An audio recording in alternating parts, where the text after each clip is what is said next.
Ready? Play.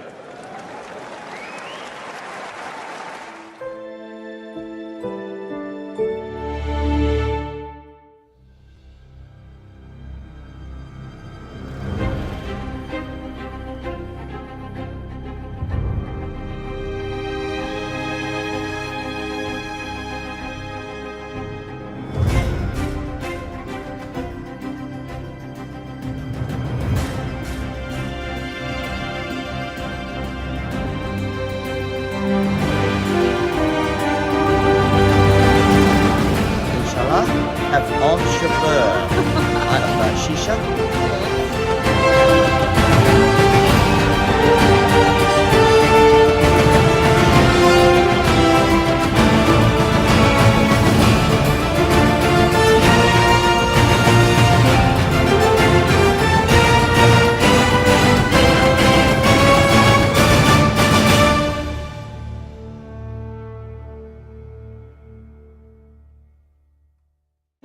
والله الحق فما يمكن ليس أربع بالحق ليس أربع بالحق ليس أربع من الناس اللي يعبدوني الكل كي تاكسيستي كي في الريستوران كي وقت مشيت انت What we do, by the way, with players that we interview on a one-to-one basis like yourself, we've done Liam Brody, we've had Laura Sigmund on the women's side, and Ostapenko and many others. We often call them friends of the show. So randomly, your name will appear in the next few months, and we'll say, Aziz, friend of the show. Well, I'm happy to be a friend of the show. Aziz, nice to meet you. Good luck. Thank you so much. Thanks for your time. So I'm here with Jihen, and Jihen has been teaching me some Arabic, or Tunisian Arabic, let's say. So far I have Inshallah. Yeah. Okay, I had that before actually. What else do I have? I have Shisha. Yeah. Yeah. And I have On Shabur. I'm not sure if that counts. Tell me, how do I say thank you? يعيشك. Yaishik. Yeah. And how do I say see you next year? نشوفك العام الجاي. Inshufa Kalamanje. Yeah, great. Inshallah. Wonderful. Inshallah. Inshallah, of course. Thank you very much for being a wonderful host here at the Jasmine Open. And yeah. It was a pleasure. مرحبا. Mahrabe. مرحبا.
Ready?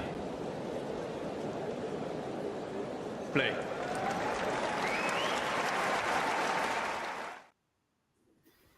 Hey, Nick. I can also see Anastasia. If you're ready, Anastasia, give me a thumbs up. Okay. Looks like she's ready too. I've got no mic, so I'm going to go backstage and I'll let you two talk tennis. Well, hello there. Hello. How are you? I am very well. It's always nice to be sat watching tennis, but the first time I actually be able to sit down and watch tennis properly. So it's nice to watch it with a friend. I'm a little bit of the opposite. I've watched maybe too much tennis. I need so much coffee. Have you basically been like a kid at a candy store? Yep. We've all been. And you know what happens when you have too much candy. Indeed. Please do not be sick live on air. I will try not to be. I will try not to be. You know what? I'm going to close my window because you can hear New York pretty much. Hold on. I mean, let's face it. Who doesn't want to hear New York?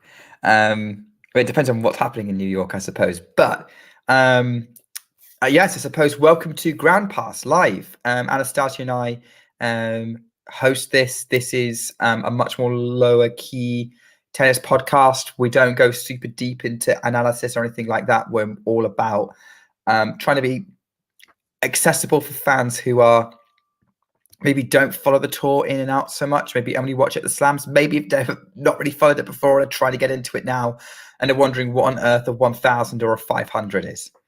Right. So which is what our latest episode was, explaining how all that malarkey works.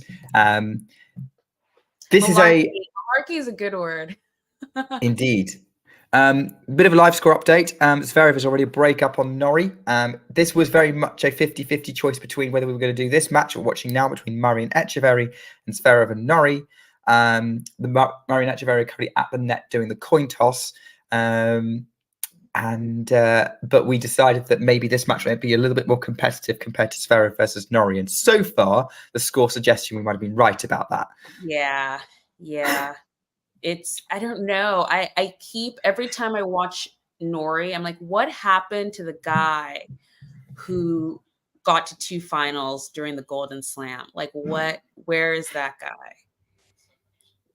He was so good. I remember all the discussions at the beginning of the year. It was like, oh, Cam Norrie, he's going to have a great season.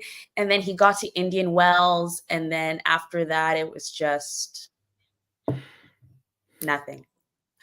So I'm not sure. I'm not sure what's going on with Cam Norrie, but hopefully he can turn it around next season because things are not looking great at all.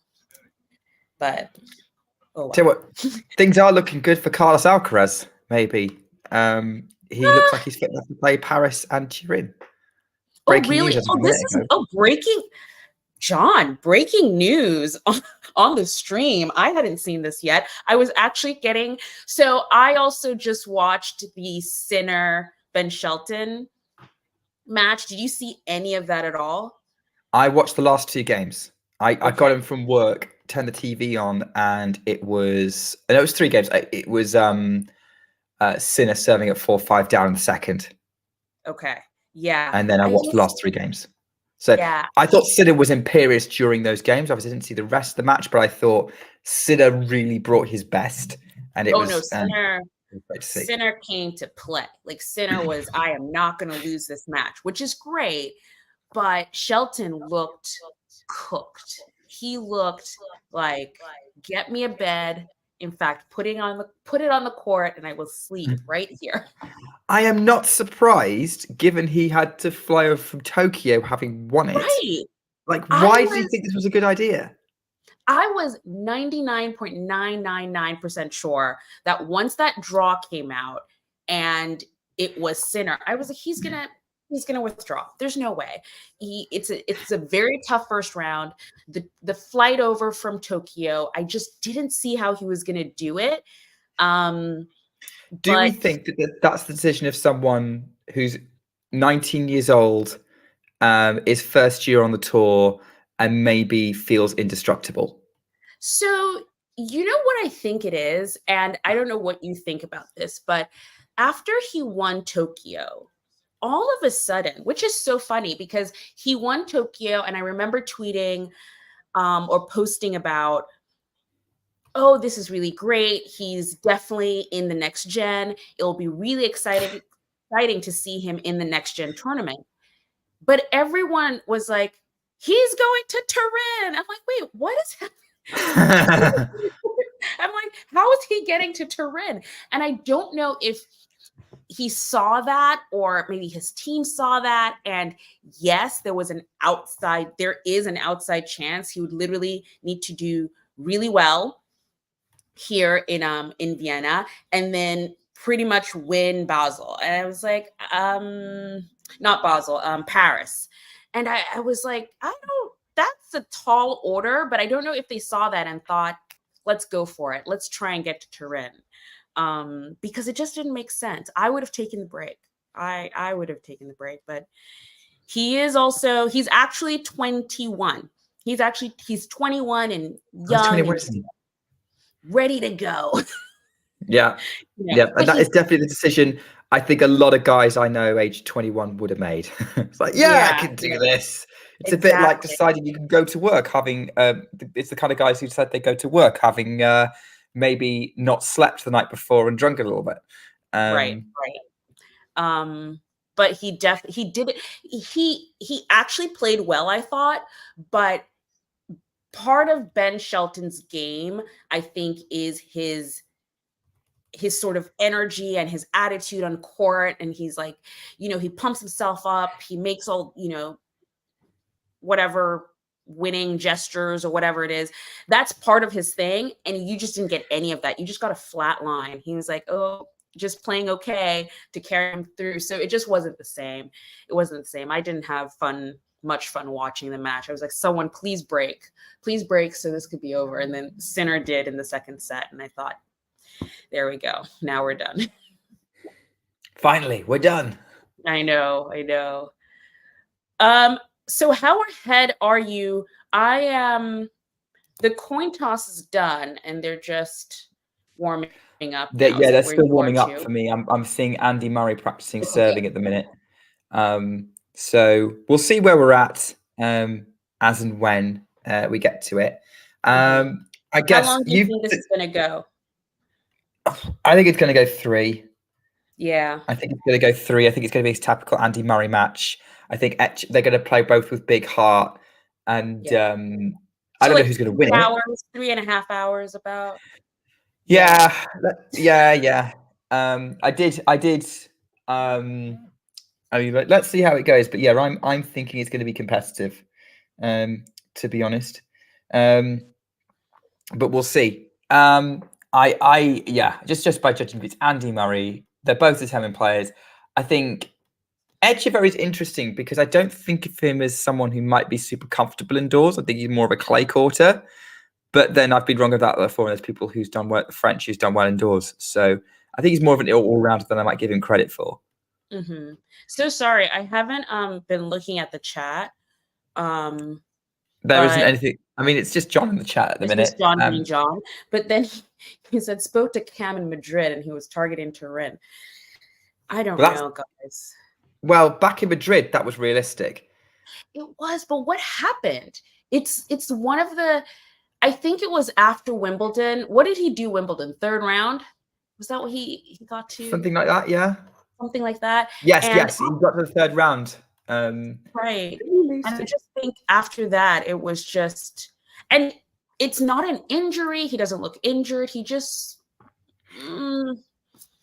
he's making a fight at the minute. It's 4-1 deuce with Zverev right now. Oh, you're ahead of me. Oh, that's interesting. How did he come back from that? Well, no, it's 4-1 deuce to Zverev. So I'm on the live score. I'm on TNS live score. The match has started here, by the way. It's 15-all. Murray's put a forehand wide. Okay. So it'll be interesting to see where we are. I'll talk us through the points, then we can we'll see where you are relative to it. So we're at 15-all. Etcheverry's getting ready to serve to receive. Murray's bouncing the ball. He's wearing sort of black and grey. Serves, puts the first serve into the net, top of the net, bounces back. Murray resets the baseline. He's got a black cap on. He seems to have really cut his hair super short, unlike the giant mop of hair that he tweeted a memory of, or Instagrammed a memory of a while back. Serve, second serve, forehand in play from Etcheverry, forehand up the line from Murray, moving Etcheverry around, backhand Etcheverry to the middle of the court. Murray's going to try and attack with a forehand. He's really putting a bit more on his shots now. And Etcheverry goes wide with the backhand, 30-15.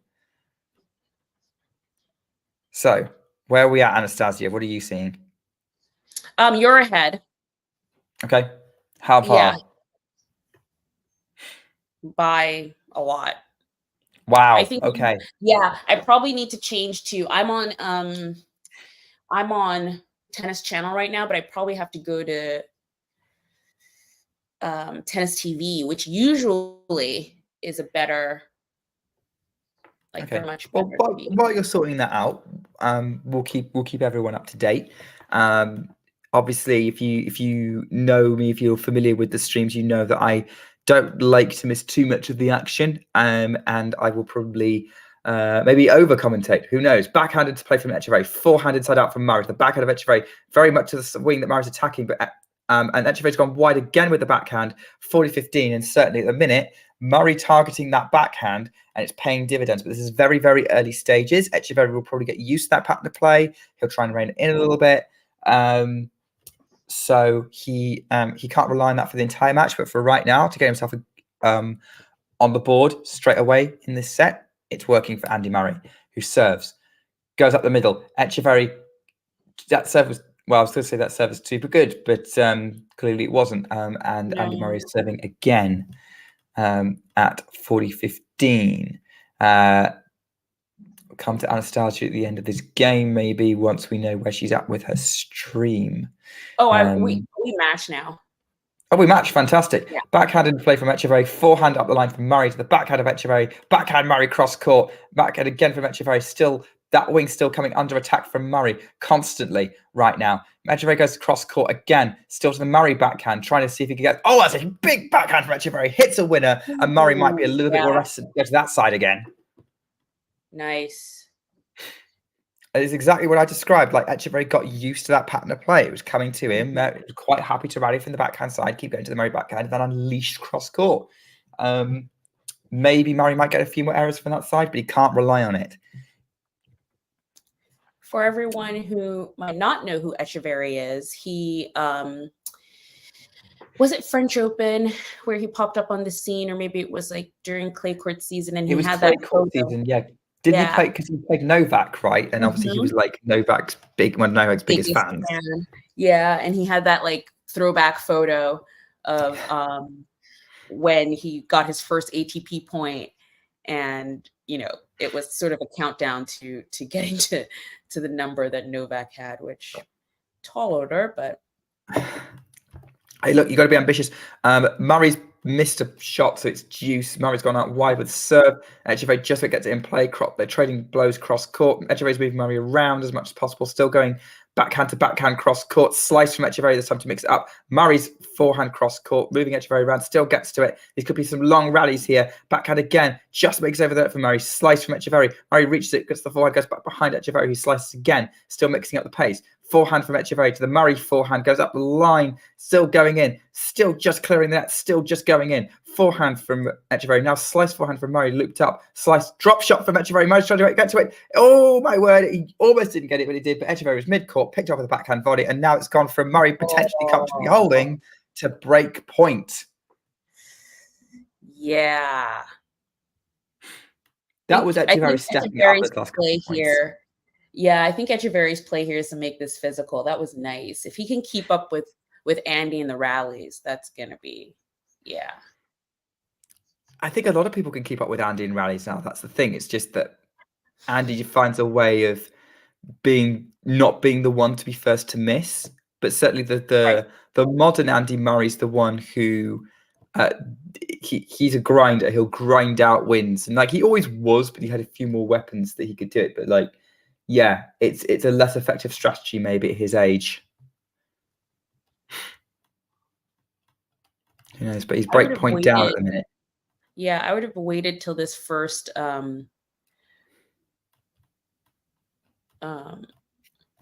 this first game is over to make my picks, because people think Andy's gonna win this, and now I'm like, I don't know, guys. Oh no, I was talking to John when talking about the stream, doing the stream earlier, and he's very much of the Etcheverry's going to win straight sets camp. Oh, great attack from Etcheverry, but Murray lobs him, but that lob was long, and it's break to Etcheverry.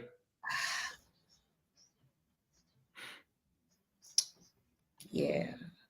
John went with Etcheverry in straight sets, so I didn't know where to go, because Andy's first match. Oh, who did he play against? Who was that? Oh, it was someone who potentially was a test.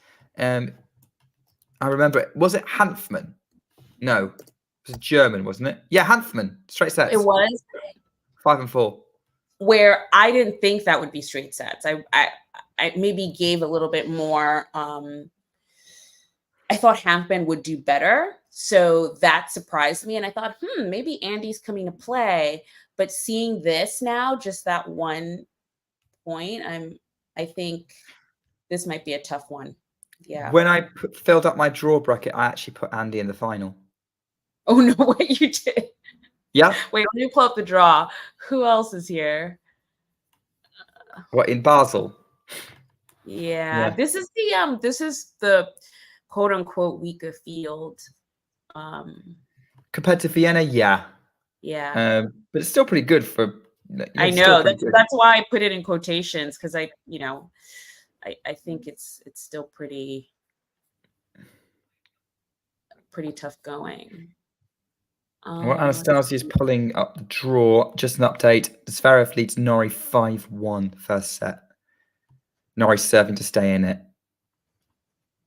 Stay in the first set. Potentially stay in the match, but let's not get too ahead of ourselves. So the winner of this either gets Holger Rune or Sebastian Baez. Okay. Which already my draw picks were all over the place because I thought Rune was going to lose round 1 to Kecmanovic. Yeah, but you didn't expect Boris Becker, did you? No, nobody expects Boris Becker. Much like the Spanish Inquisition. I love Boris Becker, the coach. He is, he watches tennis like I watch tennis. Isn't his only previous coaching partnership Djokovic? Correct. Yes. Which, again, people can say, did he really have an impact on a player that was already a top player? You can say whatever. They did win 6 slams together. So there's that. But he is he just kept standing up, and he was just fist pumping and standing and just seriously watching. I love his energy as a coach. I'm like, now he's serious. So I don't know. Rune won his first match, so I guess. But I think the thing that was holding Rune back wasn't necessarily the coaching thing. It was an injury potentially. I think it's the injury. I really do, because in that first set, even throughout the match, not just the first set, some of those forehands just went. It was all over the place. It was really all over the place. And I don't know if he was, because I think it's a back issue that he has. So I don't know if that was a fast hold for Etcheverry. You blinked and you missed it, which we did. Yeah, absolutely. Well, actually, we've got a great question from Tops in the chat. Hi, guys. Nice to see people in here. Please send in your questions. We want to be chatting with you as well as with each other during this match. Etcheverry's just held, by the way, for 2-love. Who do you consider to be the bigger talent, Rune or Sinner? Sinner. Oh, wow. That was quick. It's incredible I do think Sinner is a slow burn. He's not, because Rune just shot out of the gates and was like, I'm going to beat Novak. I'm the best guy on tour, blah, blah, blah. I think Sinner's a slow burn, but even seeing his progression from the beginning of this season until now, he's so much better. His serving in that match with Shelton was insane. Like, he hit all of his marks. Like, it was really, really great to see. So I think Sinner is going to be it. I'm not saying Rune is not going to be in the conversation. I think he will be, if only by sheer force, but I think Sinner will be the bigger name. Yeah, I think a lot of people, it's interesting you say Sinner was a slow burn. I'm not sure he was, because he did break out at a very similar age to Rune did. Let's not forget that Roland Garros quarterfinal against Nadal that he played, where for a set he was in there. I think since then it's where you talk about the slow burn. It's like he's not jumped straight to immediately to contender. I'm not entirely sure Rune would have done if they'd been swapped either. I think Rune would have been in a very similar position to Sinner. If Rune was the 22-year-old and Sinner was the 19-year-old. So let's see what kind of improvements. Let's see what Becca does for Runa. But yeah, I'm kind of with you on the talent level. Like I think they're both capable of winning majors. There's no doubt about that. Yeah. But I think Sinner feels a little bit more complete right now. And maybe, you know, all Runa really needs is Boris Becker, who can kind of coach him into form and into winning that Grand Slam, because I think what these young kids now have are coaches that can do that. Like Sinner has not Brad Gilbert. Sinner has Here's someone who isn't young. Andy Murray. He's just tried to chase down another Etcheverry drop shot. Couldn't quite reach it. Put it in the net. And Etcheverry has a break point for a double break lead already in this opening set. So yeah, maybe this is going away from the Murray optimists like myself, although not quite as optimistic as someone like Scott or Claire or Peter. Or others that I might care to mention, the Murray Musings crew. But I was definitely optimistic of a 3-set match that Murray might win, which still could happen, but certainly he's going to have to, or Maureen, who clearly is also optimistic for Andy. But yeah, second, we'll talk through this break point. First set to Alexander Zverev, by the way, 6-2. Murray's going to serve, goes down the tee, and Etcheverry scrambles to get to it. And the return is long. Great serve down the tee from Murray to save that break point as deuce. So now Etcheverry 1 from 2 on break points. It's gone from 100% to 50%.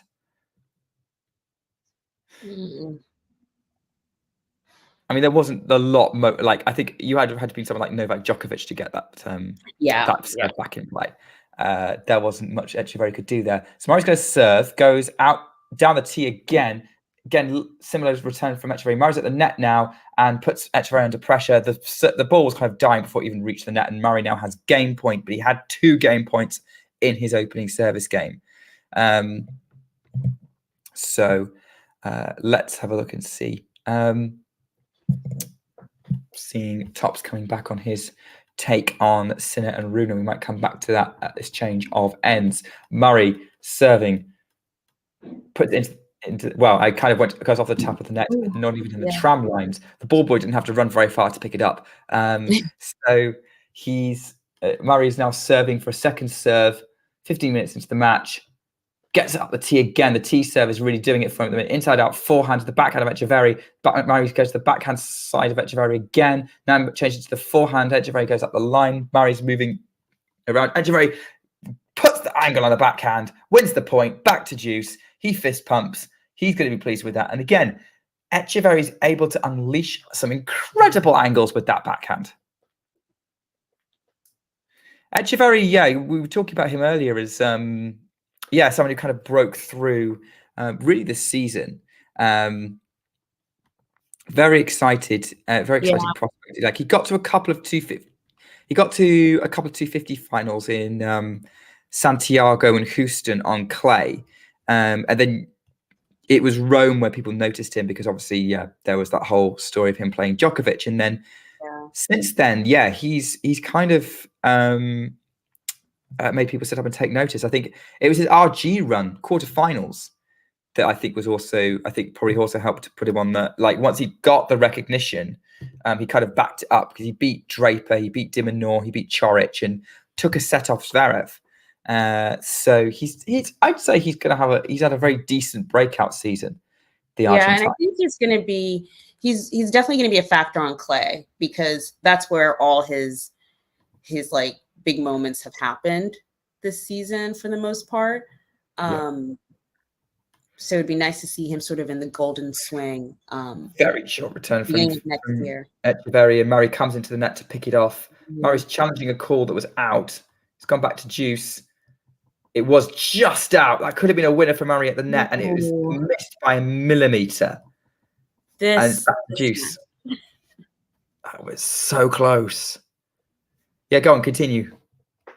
No, I was just saying, I think clay will be his thing. So I don't think he played at the beginning of this season. Maybe he didn't have the ranking for it. Not sure. But I've got his season up in front of me actually. So he did play. He got to round 2 of the Australian Open, lost to Sinner in straights. You know, the clay court. The Golden Swing. Yeah, the Golden Swing. Yeah, he did. Well, he got to the final in Santiago. He beat Cerundolo, actually he beat Fanini, Cerundolo, Lajovic, and Baez, and then lost to Jarry in 3 sets. The first 2 sets were really, really close. They went to tie breaks. And then he played Cordoba, went out first. Well, that was the end of the swing. If you go from the beginning of the swing, we played in Cordoba, lost in the first round to Sousa. Buenos Aires, lost in the quarterfinals to Nori in 3. Lost to Raul Vinolas in 3 in Rio, and then that Santiago result. So, yeah, it was kind of won a couple of matches, and then Santiago took advantage of the fact that the field was fairly evenly matched to come through. Although, having said that, like beating players like, I think, getting wins over players like Cerundolo and Baez, it was actually pretty good, especially on clay. Oh, yeah, definitely. Especially Baez has had also a very odd season. I think it took him a while to recover from that French Open first round loss. But he's won 3 250 titles. And exactly. So he's had this sort of, I don't know, he's there and then he's not. Like he's one of those, he either wins it or he's out in the first round. Yeah, that's right, John. He did win Winston-Salem. Baez is Baez, I think, he's got a lot of potential, I'd say. Like, some weird results, but he was definitely, I think, he's one of actually a very small group of players. Well, say very small, percentage-wise, probably about 20, 30 or so who have won 3 or more titles in a year, like at any level. That's actually pretty hard to do. So for him to, at the main tour level, obviously Challenger's a bit different, hard for a different reason. Murray Holtz, by the way, finally. So it's 2-1 change events. Jethro, who's a contributor to this channel every now and again, really a big fan of Sebastian Baez. Although a lot of the reason is that Jethro is more of a fan of short tennis players. Well, I was actually going to say that Baez is kind of the new Diego Schwartzman in a way. Jethro's favorite kind of 4 players, like the ones he will always like be hyped for, are Rafa, who isn't that short, but he's Rafa, Dominic Thiem, and then Diego Schwartzman and Sebastian Baez. Like Diego is like Diego always wins when he's in the audience. Let's put it like that. Like he's cheering for him. And having met Jethro in person, like we realize why that he supports short tennis players. Why? He's about the same height. Oh, okay. He's like, I see them eye to eye. Yeah. Didn't they I think they maybe played Sebastian Baez and Diego Schwartzman. They have a match recently. Against each other? Yes. Let me look and see. That would have been, I can't remember because I would have remembered Jethro having a meltdown over that one. I mean, actually, what would be the match that, like, between 2 players you absolutely love and you couldn't pick? Like, oh my gosh, my two of my, because obviously I've named 4 players that he absolutely like, he really, really likes.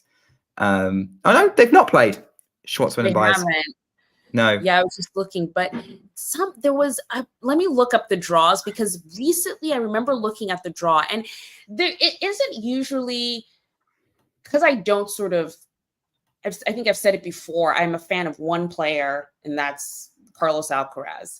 When Nadal comes back, it'll be Rafa Nadal. So when I'm never in the sort of like my 2 favorites, because I literally don't have 2 favorites. That was a Murray special. Sorry, I'll let you continue with it, but that was a Murray special, running down a backhand down the line from mid-court by Cerundolo, like going for the drop shot. looped up, and Murray just runs it down and hits a forehand passing shot. Brilliant moment from Andy Murray. That was an Andy Murray 15. So good. Yeah, go on, continue your point. No, I'll have to look for it, but I'm usually, if there are two players that are doing well, and you want them to do well and you want them to go up the rankings, and they just happen to be playing each other in a first round match, and you're like, oh, well, I want them both to win. So that actually tends to happen a lot to me.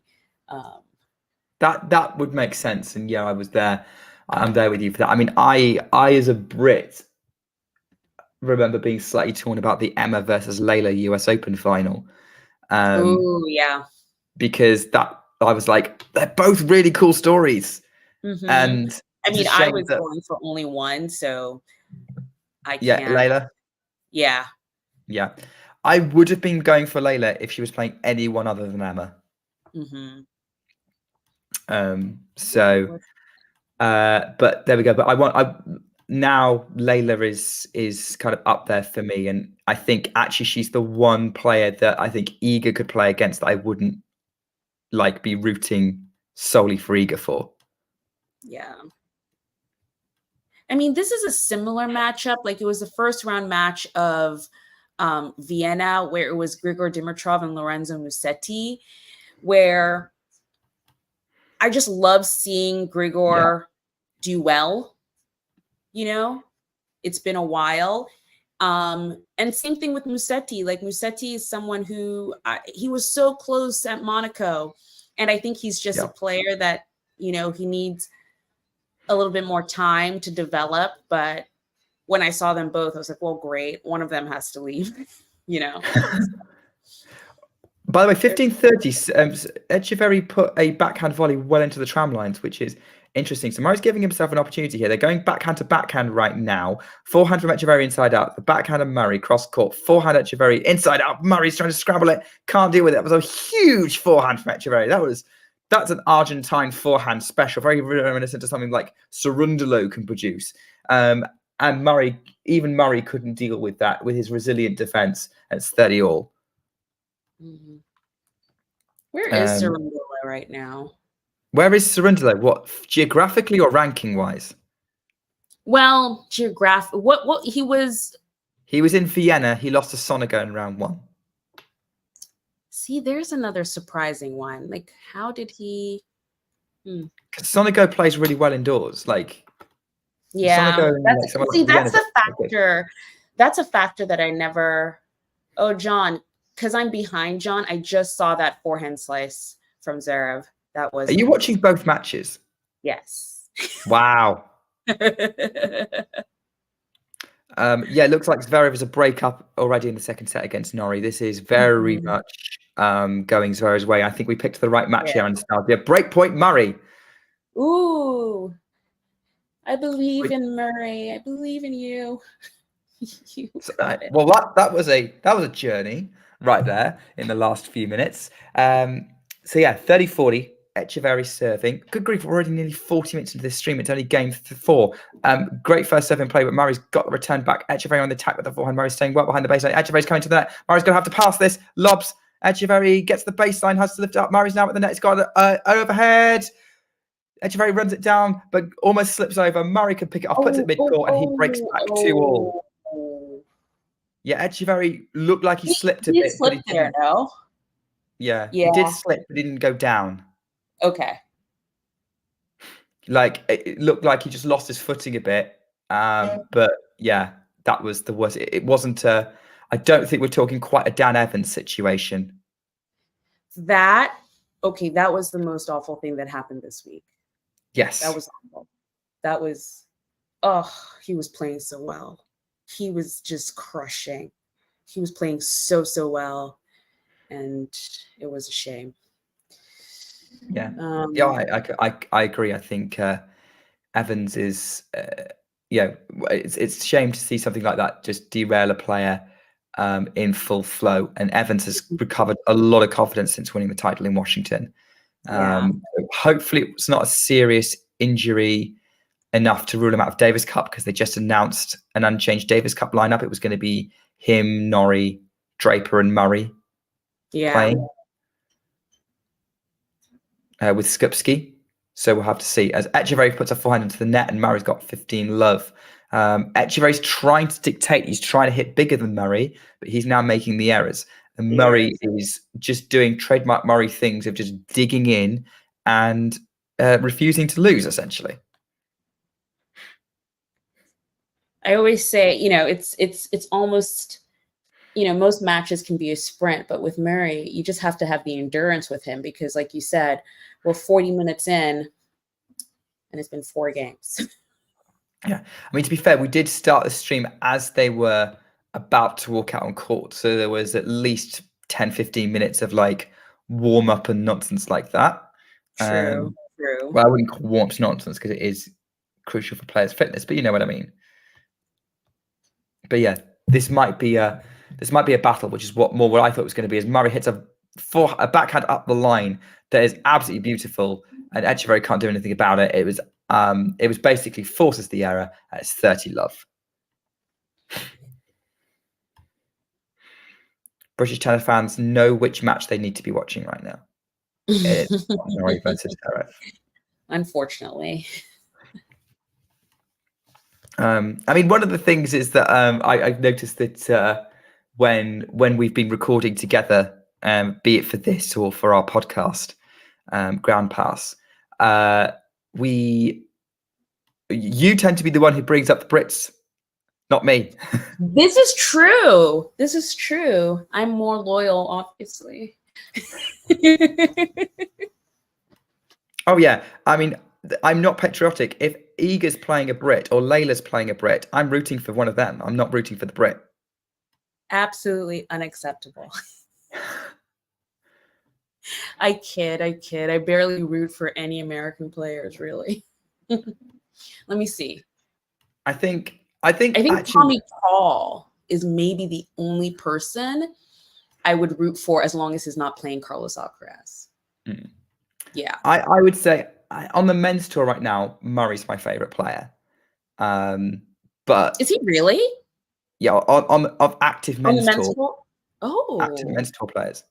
But that's mostly because I've been invested in his journey more than anything else. Yeah, it's Andy Murray. Have you seen the documentary that was on Amazon Prime? Oh, that was brilliant. So good. That is brilliant. So Worth good. a watch. Like, if you're not a fan of Murray, you will be after that documentary. I think it helped. But yeah, I gradually became a fan of his sort of about 10 years ago. I wasn't at first, but yeah, after sort of seeing how it was working. John, we do have a podcast. It's called Ground Pass. Have you heard of it?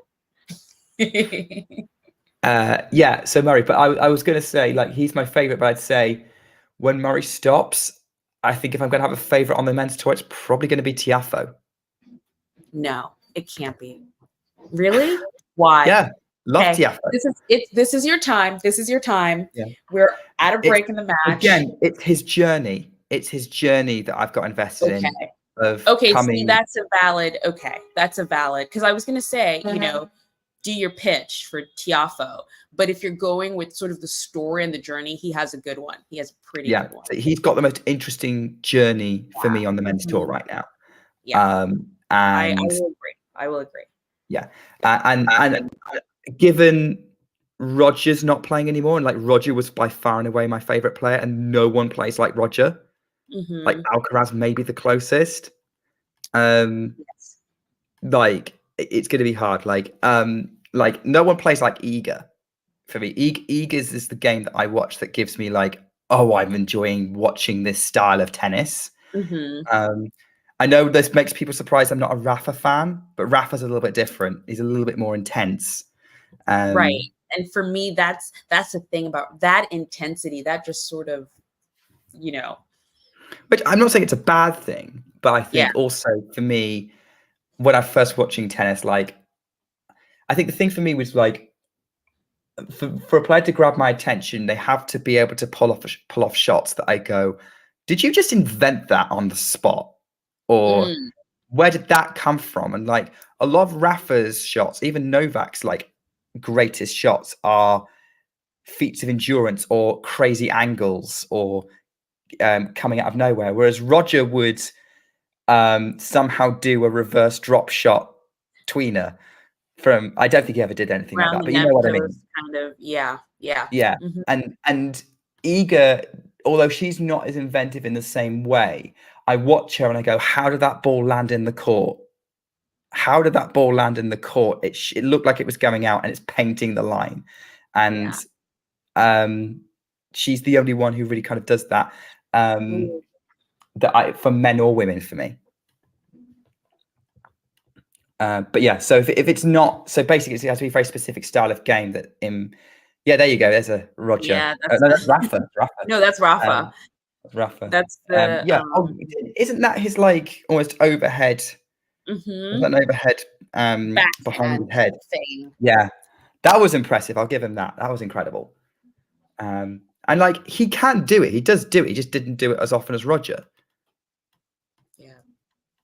I mean, that's what I think Carlos has that is like because we were always like, how did he get that ball? How did he put it back in play?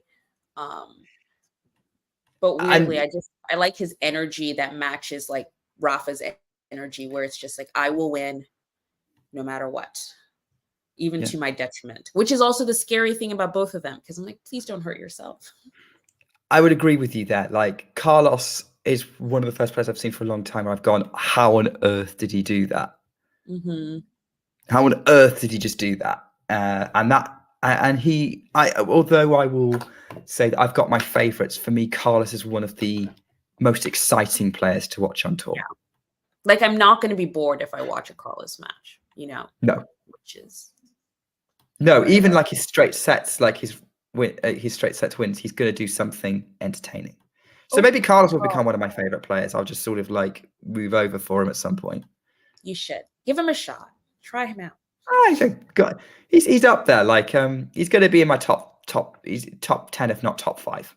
Yeah, my main thing with Tiafoe is I just don't think if you are going to be a professional tennis player, you can't only just get up for one tournament. And in my mind, Tiafoe gets up for the US Open and the US Open only. And for the rest of the season, like at the beginning of the season, I was actually quite excited because he won Dallas, and then out of nowhere on the grass part of the tour, he won the Boss Open. Yes. Yeah. He also won Houston on clay. Oh, so it wasn't Dallas. It was Houston. He won Houston, and then he won the Boss Open, which won 2 titles this year and hadn't won a title in years. I think the last time he won a title was when he first came on the scene. So I was a little excited, but I think he falls too much into the sort of like, if the celebrities aren't in the crowd, I'm not playing tennis that day, So he's a big match player. He likes a crowd. I can't deal with. I kind of like that. I get the frustration that he doesn't show up because obviously, I see him. I'm like, why do I support this guy? But then, it's that sort of the energy gets up, and I remember why I liked him. I like right. And you know what?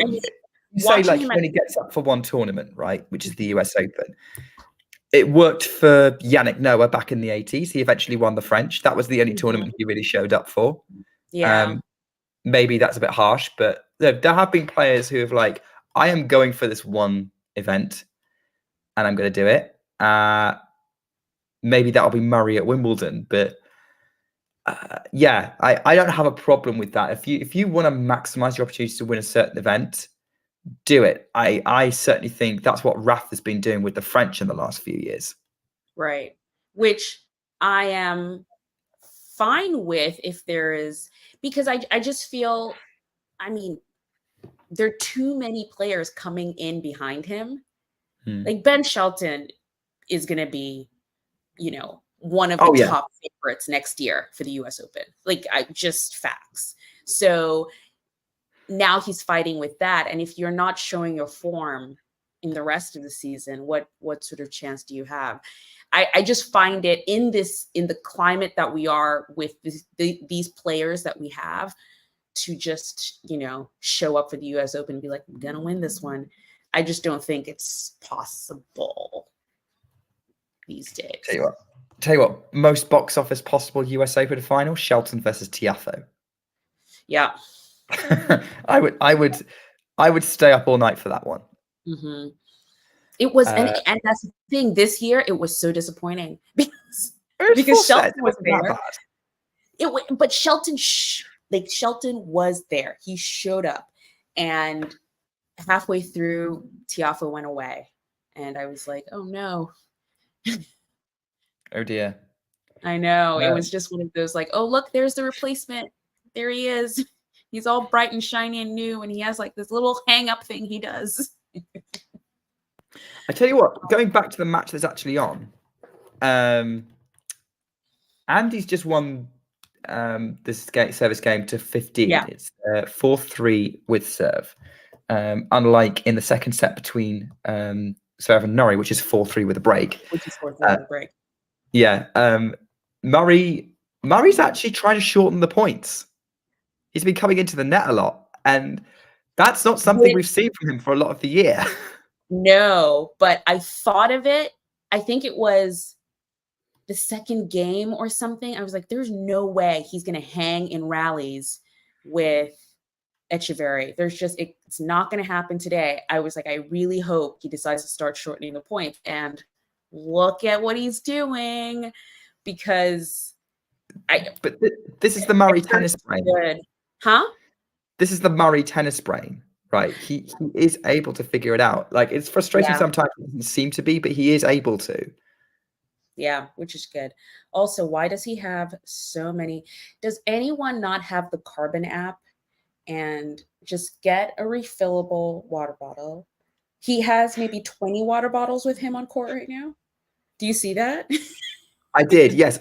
Again, this is a Rafa fan talking, right? I know, I understand.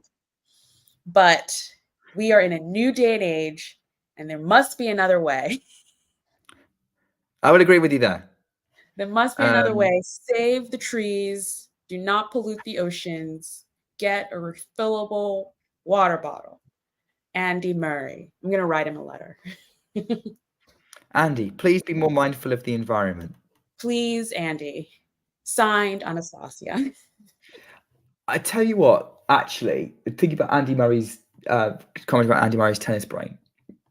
Andy Murray is the one of the only out of the big four, and I believe there was a big four 10 years ago. He is the player I'd be most excited / interested in seeing him being a coach. Ooh, you know what? I think he's a fascinating coach. Yeah. Remember him watching the Wimbledon final?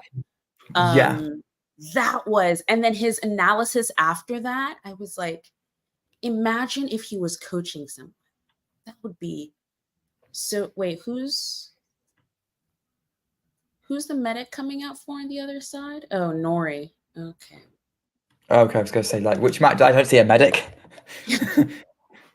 I've only got one screen here, Anastasia. I haven't done my elaborate setup. So it looks like Norrie has a little knee thing going on. Yeah. Shame. Yeah. He's also in doubles too, actually. Maybe not for longer, much longer. Yeah. I mean, Norrie's got to be careful because he needs to be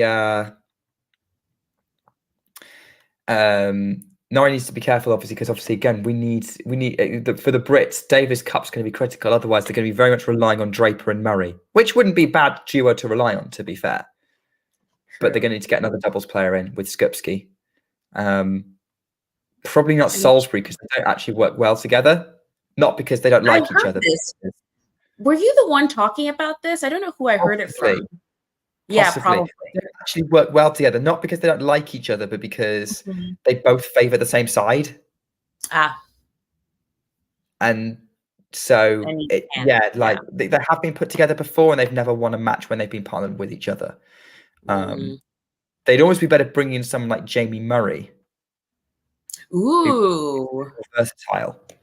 yeah. I don't know if Lloyd or Lloyd Glasspool, who's kind of a top 10 now. Yeah, I guess there are.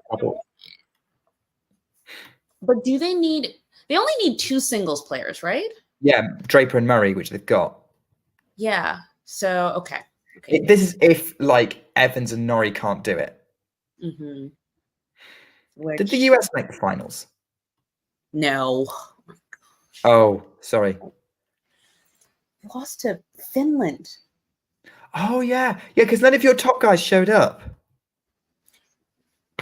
But Tommy Paul was there. Francis Tiafoe was there. Who else was there? Really? Yes. It was really bad. It was really I mean, like, bad. Okay, here's what I'm going to say about that. Emil Ristovori is a good player. He is, but he's the only player. Well, there's also Harry Heliovara in the doubles. Yes. He's a very strong doubles player, but it depends on who he's paired with. If it was with Ristovori, they've got a decent shot there. Let me look it up. But, I mean, I think Tiafoe and Tommy Paul lost to not Emil Ristovori. Yeah. Oh, yeah. I think I heard about that. Yeah. I was focused on the Brits, so I kind of saw in passing. I mean, wait, the Brits US had the most fun. They had the most fun. That was the most dramatic finish to a Davis Cup tie you could have possibly had in that doubles match with France. It was so good. I mean, Evans was so good in that too. That's why I really hope he can play it. But no, the Americans did really bad. Wasn't Fritz there too? No. Okay, so we're not talking about the Americans. Let's see. You've got a shot at Billie Jean King Cup. Yes, we actually do. Although you won't have JPEG and Coco there. Do we have a shirt? Have you been watching the Elite Trophy at all? No, because it starts at 8 o'clock and I start work at 8:30. Yeah. So I kind of wake up early for it. So the stuff basically, if I want to like actually focus on my job, I probably shouldn't have the tennis on. You probably shouldn't know. But I watched Quinn Wen's match today because it timed out perfectly. I really thought they had been done playing, but I turned it on and she was playing with Donna Vekic. But Which was a close match by the look of it. It was good. It was good. I think Donna Vekic, she lifted her game in the second set and she was pretty good in the third, but I think the crowd really took Quinn Wen in. Like she wasn't going to lose that in front of that audience at all. No, which they might carry Quinn Wen to that title, to be honest. Yeah. No, seriously. Who does she play next? She plays someone that I was like, she plays Ostapenko next. Oh, that's gonna be fun. That is gonna be so fun because I also think Quinn Wen is, even though she seems fun, she seems a little reserved, and then just putting that with like on Ostapenko. Oh, I think they've played before. Oh, really? I think so. I think Ostapenko won that one. I just hope whenever it's scheduled, the timing works. It's 10 a.m. my time, which is no. There's no way. I'm not waking up that early. No, I think your Elite Trophy match, the only one that's like, isn't it? That's tomorrow. That like you could probably wake up for. In terms of the Elite Trophy, that's going to be Samsonova versus Zhu. Yeah. Although Zhu won her first match. She did. I mean, the draw's already working out not quite how I expected, to be honest. Like, it looks like Kasatkina is now favored to get out the Krejcikova group. Exactly. Madison Keys is out. Keys is out, yeah. Keys is out. And so that's why I'm sort of like, Billie Jean King Cup, maybe not so great, because Madison Keys hasn't won a match since the US Open. And I don't know why. Is that because she's been affected a little bit by what happened in that semi? Yeah. I really do think so, because that was. I was going to say he should have won that. She should have won that. Yeah, she should have won that. She should have won that. But I will say she didn't lose it. Like Sabalenka turned it on. I will be fair to Keys in that point. Yeah, but she had that, and the way it went, that you can almost think a player seeing that and a player thinking that was my one chance at US. Great volley from Murray to go to 40-15. Really, really good reactive piece in the middle of the net. 40-15 for all. You're right about Keys there. I'm having a look at the rest of the team they've got. Like, you've also got Danielle Collins, Sophia Kennan, Sloane Stephens, and Taylor Townsend. I think at least 3 of them will show up. Yeah. Kennan, I can see showing up. Collins will give it a go. Townsend's going to give it a go. My only question mark would be Stephens. Yeah, Stephens hasn't played in a while. I know Townsend just won a title, like a 125. Kennan should be well rested, because I think she was a little hurt at Guadalajara. Well, she went out and then she lost first round in Beijing to Sabs. Yeah. And Collins. Etcheverry's missed a backhand cross court, 5-4 Murray. Etcheverry's going to be serving to stay in this first set, having been a breakup very, very early on.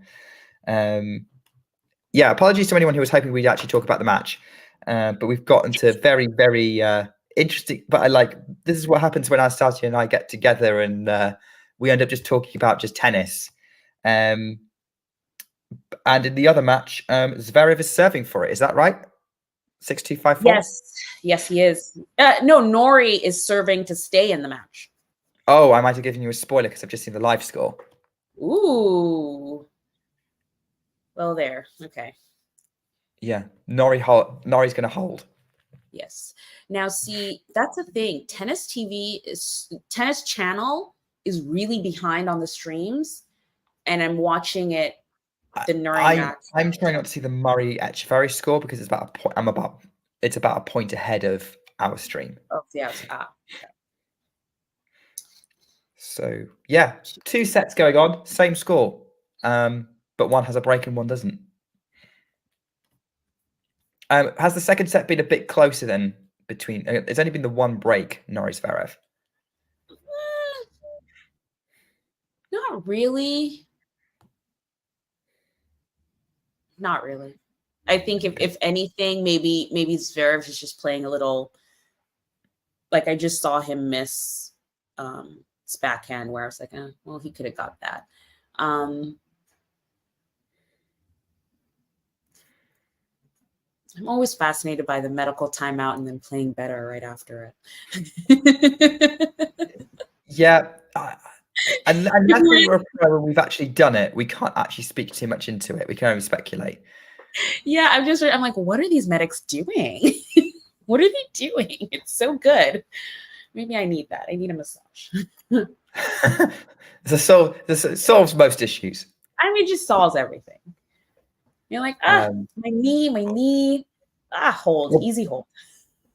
I mean, I can't comment. I don't think I've had a massage other than a sports massage on a hamstring injury that I was suffering at one point. I say injury.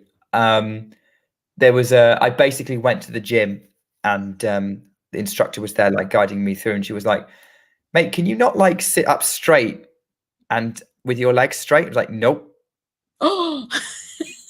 Nope, that's not a thing. Can't do that. You have to fix that. So we did, and we discovered that basically my hamstrings think that being sat down is their natural position. That's not good. You have to stretch and foam roll. Yeah, that's what I'm supposed to do. I don't do it, and somehow I managed to play tennis without injury, leg injury, which is good. It's actually the elbow's the problem for tennis. Ooh, where are you at with the Etcheverry score? Sorry? Where are you at with the Murray Etcheverry score? Just got love 30. Murray's fist pump. Well, just fist pumped. He's now getting ready to receive because Etcheverry's made an error.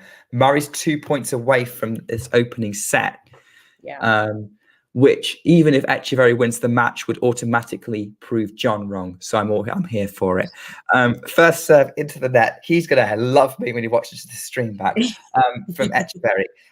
Now he's going to serve middle of the box, backhand from Murray to the backhand of Etcheverry cross court, backhand Murray, backhand Etcheverry cross court, backhand Murray looped in, backhand Etcheverry to the backhand of Murray cross court, still trading backhands. Murray slices. Etcheverry's going to run for the forehand. Murray's going now changing direction again to the Etcheverry backhand. Murray goes back behind to the backhand, misses the forehand just in the tram line. And he's swearing to himself, and it's 15-30.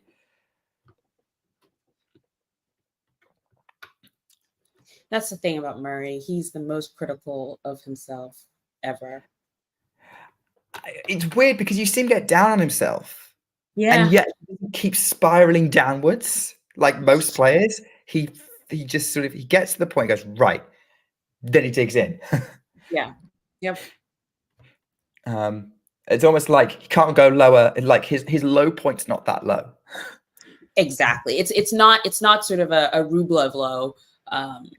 But no, he definitely is, he's not hyping himself up. If he does something wrong, he gives it to himself. He's like, that was not good. Again, if you were to play me on a tennis court, you might notice something similar. They're trading into the backhand wings again at the minute. Very similar kind of structure right from the beginning of the match where we're paying more attention. Forehand, Etcheverry goes for the winner and he gets it because it looked like it was going to go out, but the topspin kicks it in play. 30-all. Etcheverry's got himself back to level playing field. Still 2 points away potentially from losing this set, but he's not got too far to go to rescue the situation. That was a great forehand from the Argentine. Oh. Murray should be careful with that. I don't know if you saw the clip or, I was watching it, but Medvedev did something similar. And it was the last set. He was 2 points away from winning. The ball came back. He hit it. It bounced off the board and then went back in and hit a woman in the face. And, I think he was very lucky that she didn't make a scene of it because that would have been a default. And that would have been very, very sad considering he was 2 points away from winning. That was a brilliant rally, by the way, between Etcheverry and Murray. Etcheverry, great stuff. Murray scrambled it back and using his trademark defense, but a brilliant drop shot at the net from Etcheverry was just too good for pretty much any player on the planet, even Alcaraz. And it's 40-30 to the Argentine. He goes up the serve, up the tee on the serve, not up the serve on the tee. Up the serve on the tee. So what happens when you try and commentate too fast? Here we go. Yes, Etcheverry's now bouncing the ball. He's missed the first serve. Goes out wide, misses it. So I think it must have been let on the first. Second serve from Tomás Etcheverry. Trying to put this away, get us to 5-all, make this a battle. Double faults, juice. Second serve just flopped into the net. Zverev has won. He's won 6-2, 6-4. So all eyes are on this match. This is the only singles match that is happening right now.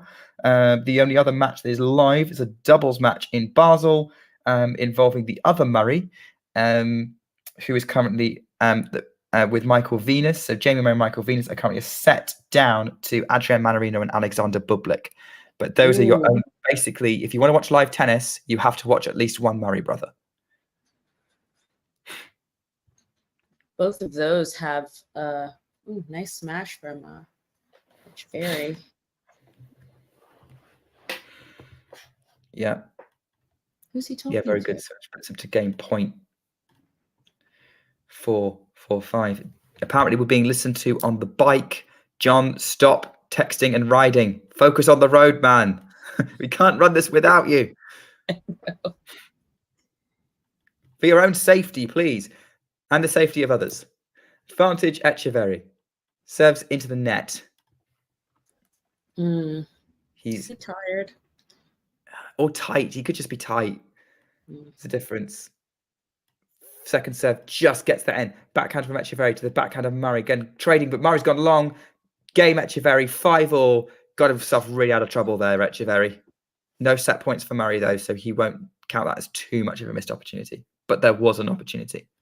Yeah. There was an opportunity. But yeah, this is definitely close. We're at 57 minutes in this first set.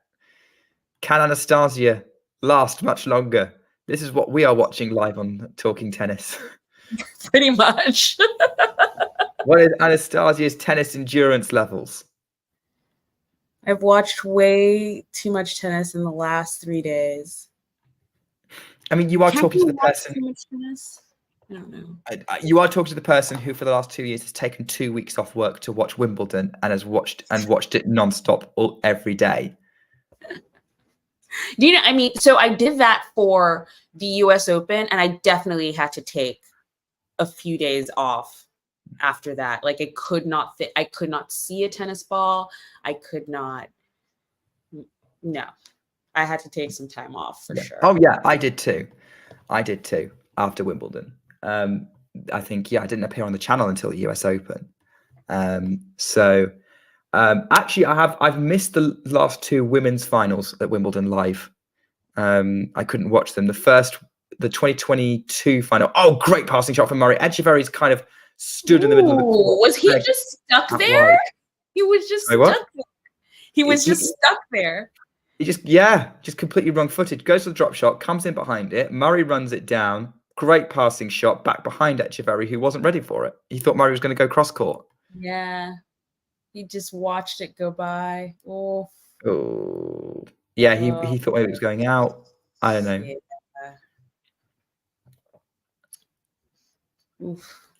First serve, great from Murray. 40 love. Those have been working for him. Oh no, wait, that was a double. What? I thought that was an ace, but the scoreboard's just given Etcheverry the point, but I'm sure it's 40 love. Wait, but it's not a double fault. Yeah, that's what I'm talking about. I think they've put the wrong score on. I think it's 40 love. Because that was clearly an ace. Yeah. That was a missed first serve at the tee. Still not been corrected. No, this is odd. Of course, now it's slid off the board, so I think they're just fixing it now. Forehand from Etcheverry into the middle of the court. Forehand inside out from Murray on the attack. Comes in, tries to come in. Oh my word! Did Murray get that? I think he. Oh no! It says out. I think it was. Oh. Out. Yeah. Yeah. I thought that looked out. Yeah. It looked out, but yeah, it was tough.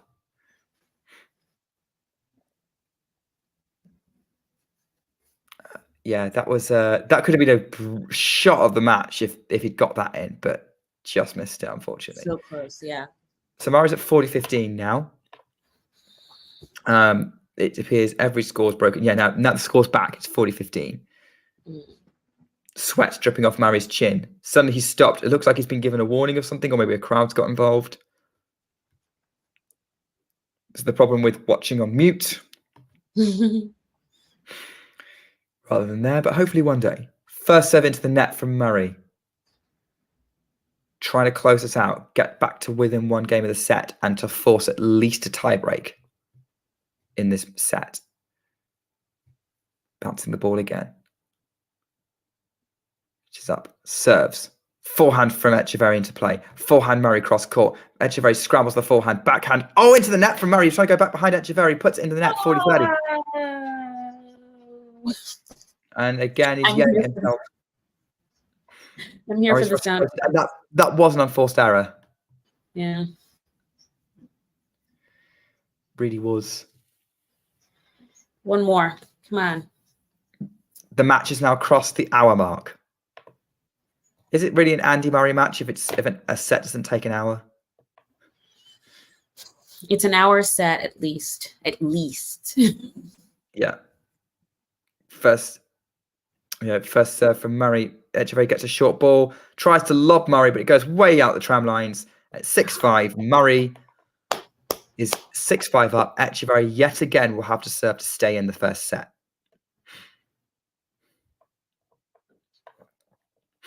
So there you go. So yeah, 1 hour, 1 minute. So there you go. Bet you're thrilled to be on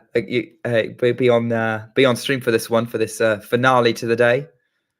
I really thought when the options were Norrie or Murray, I was like, let's do Norrie. That's gonna be over in an hour and 15. You know why we didn't? Why? Because John let me pick. Oh, see, John let me pick. If you'd said that you could definitely do one, probably would have let you pick.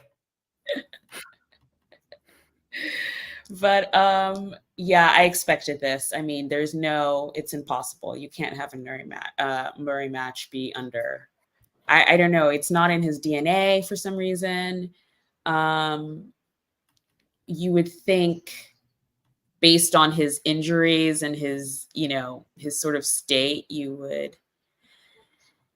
No, I don't think so. Of all the players, I'm just reading what's in the chat. Yeah, but same.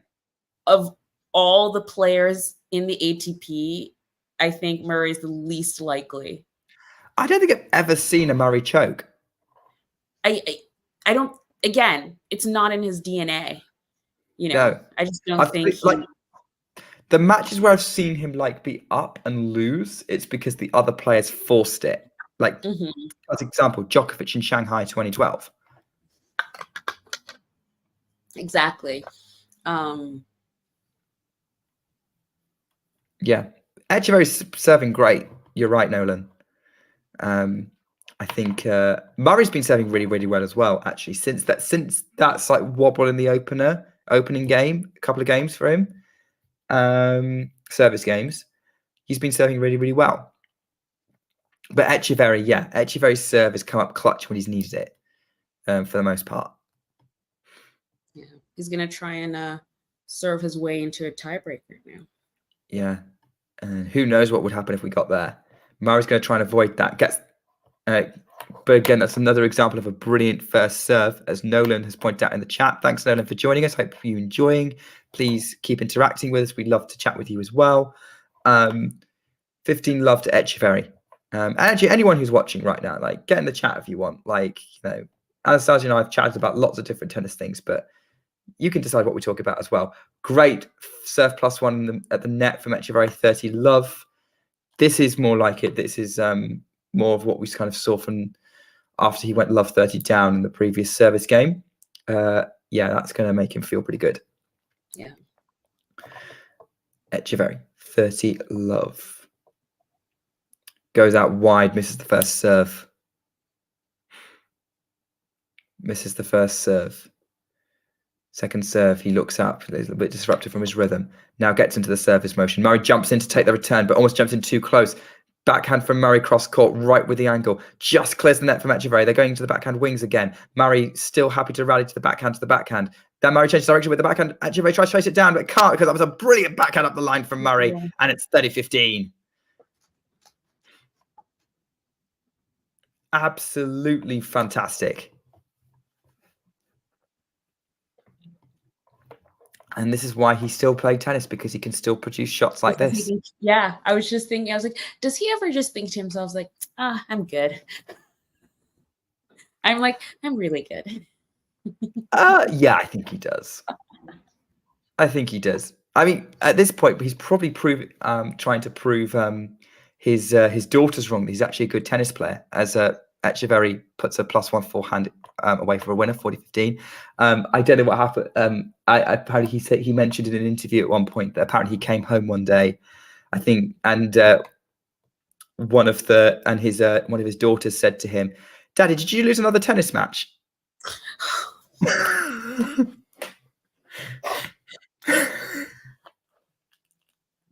Kids, they're just so honest and innocent. They don't know. Yeah. I think it was, I don't know if it's the same daughter or a different daughter, also drew a picture based with a message for him saying, "Daddy, I don't want to play tennis with you anymore." Oh. I always wonder, especially with the big, if you look at the kids of the big four, who's going to play tennis? Something tells me. All of them. Well, you think all of them? I don't think all of them. I don't think Murray's kids will, and I definitely don't think Nadal's kids will. And I don't think Roger's kids will. I mean, they play tennis now, as what seems like just camp. I've heard that one of Federer's daughters is super keen on it. Which would be different, I think. You know, you get these father sons on the tour. I don't think you've had many. That was nice. Yeah, very good volley from Murray there. Yeah. I don't think you've got many sort of father-daughter or mother-son. Like mother was a pro. No, Tsitsipas' mum was a pro. But yeah, I can't think of any daughters of a pro.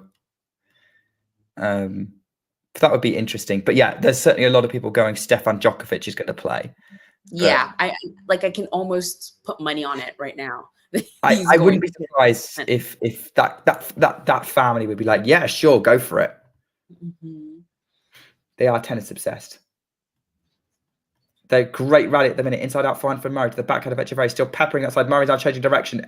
Etcheverry's going for the great forehand. The angles these two are producing is fantastic. Drop shot. Oh my word. That was an attempted improvised drop shot from Murray that ended up in the net because he didn't quite execute. He lost his balance. Yeah. 1-1. Oh, Nolan, you've got money on Murray. Why would you do that to yourself? Why would you do that to yourself? Because, yeah, even if I put a 1 cent on Murray, that would stress me out. Just even putting money on tennis in general, it's so, I mean, anything can happen in tennis. Did you read that piece I wrote about tennis and betting? Not yet. I'll send it to you. Slice from Murray to the forehand of Etcheverry inside out. Backhand Murray mid-court. Great. We're going to try and keep you up to date with this tie break. They're trading backhands. Etcheverry slice ends up in the net and Murray gets 2-1 up. He's got a mini break.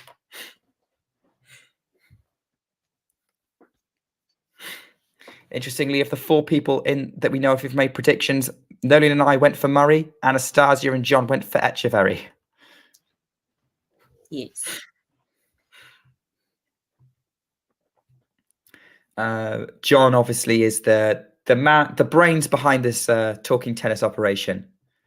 For those who maybe don't know, who don't follow us closely, what a magnificent brain and magnificent head of hair it is too. Serve up the tee from Murray to the backhand. Murray's coming in now. Etcheverry passing shot winner, right on the baseline. 2-2. That was, yeah, not a lot Murray could do from that. That was just too good on that backhand. That would have been a nightmare to try and pick off. What is... Let's see. What are you looking up, Anastasia? Etcheverry's ranking right now. 32. Okay. So he's in... Okay. So they're both top 40. Are they both top 40? Yeah. I'm only looking at the race. Etcheverry's 30 in the race at the minute. Murray's 39 in the race. Okay. Which at this point is like more relevant than the ranking, I think.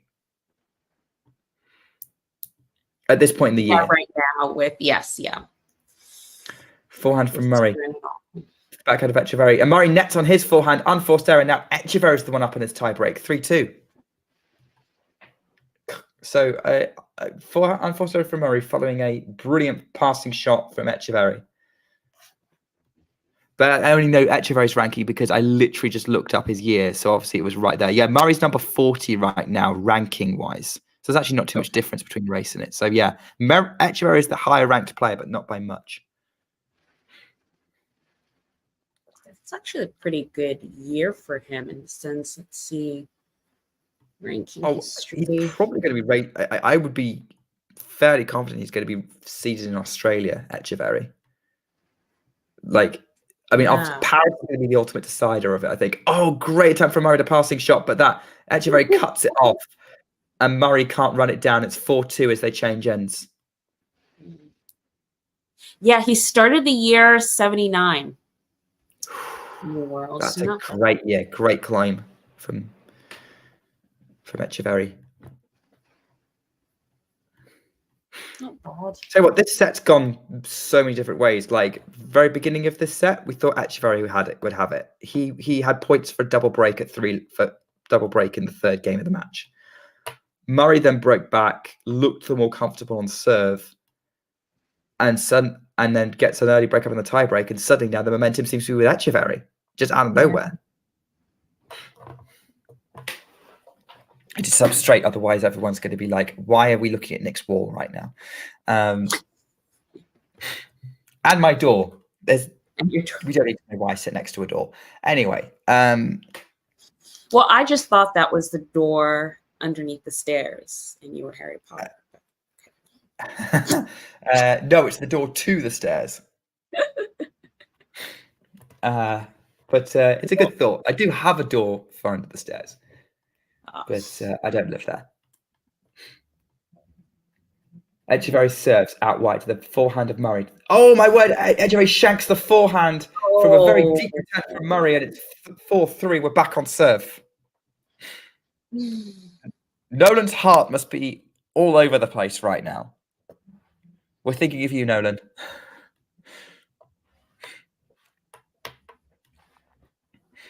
Hey, Jane. Hey, it's always nice to see you in chat. Didn't realize you were here. Yeah. Buyers and shorts. Yeah, the Argentines do produce some nice tennis players. Forehand from Murray. Coming in behind it. Picks off on the backhand. Oh, he just made it. 4-all. Backhand volley just made it. That was a risky volley he pulled. Risky volley. And I say just. It was inside the line, but the angle was a risky one. If he'd miss... Oh, you're always looking, Jane. You could have phrased that slightly less creepily. Got Alejandro on Facebook rooting for Thomas Etcheverry, for Tommy. Great to see we've got a nice balance. Usually we're flooded with Murray fans. Was that a serve +1? No, I think the serve was wide. Serve was wide from Murray. Etcheverry took all the tennis height in Argentina. How tall is Etcheverry? Etcheverry is, I just had him up. He's 6'5".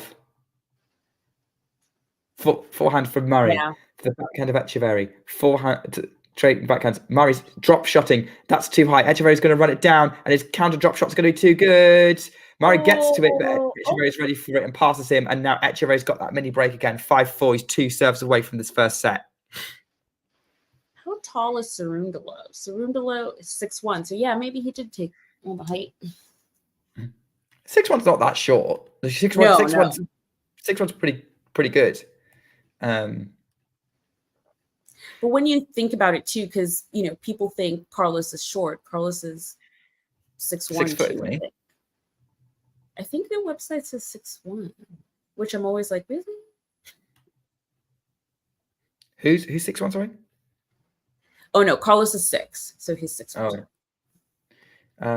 Etcheverry's gone along with the first serve. He's serving at 5-4 in this tiebreak. He's going to have to do a second serve, which Murray will probably be pleased about because he's going to want to get some purchase on it and get this return into play and put Etcheverry under pressure, which he has been able to with his return. Staple of Murray's game. Backhand over the net. Forehand Murray. Backhand Etcheverry to the Murray backhand. They're trading it. Etcheverry's going for the inside out. Forehand, getting a great angle, pushing Murray out of court. Still trying to go back behind into that corner. Murray's really pushing things down with the backhand. Really works the angle. That was such a good backhand. Forces the error from Etcheverry. It's 5-all. This tiebreak is officially on a knife edge. Here we go. Brilliant play from Murray. Really smart. Getting it in there. Shot clock's counting down. Etcheverry's got to serve again.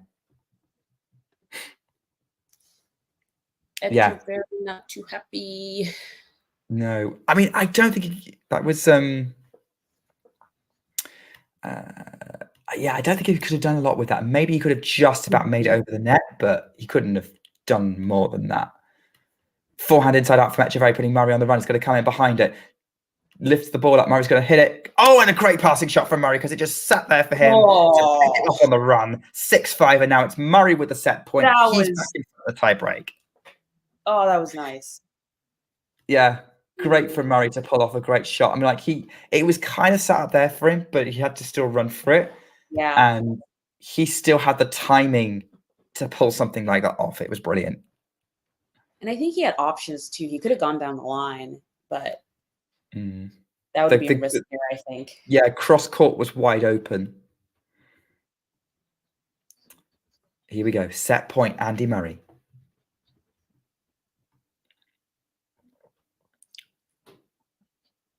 Gets ready.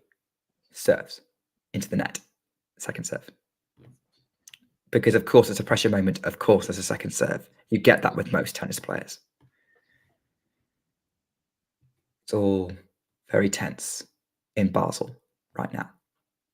Murray serves mid box, backhand from Etcheverry, backhand Murray, backhand Etcheverry. Murray goes up the change-up line. Etcheverry's having to slice to the forehand. Murray's going to come in, does the drop shot. It's too good. Etcheverry can't run it down. Murray fist pumps. He has the first set 7-6. Andy Murray is up in this match. This is not a drill. Andy Murray is leading in Basel, and he has proven John Silk wrong. Etcheverry's going to have to do the comeback if he's going to do it. What a first set, Anastasia. That was unexpected. I have to say, after the first few minutes of this match, I was like, I think Etcheverry has this in straight sets. You know, maybe this won't be long. Oh, now it's going to be long. Now it's now it's on. Now it's I like that. Anastasia, as the Carlos fan, what do you think of Jane saying that apparently Carlos has a big skull, so he doesn't look as tall? What?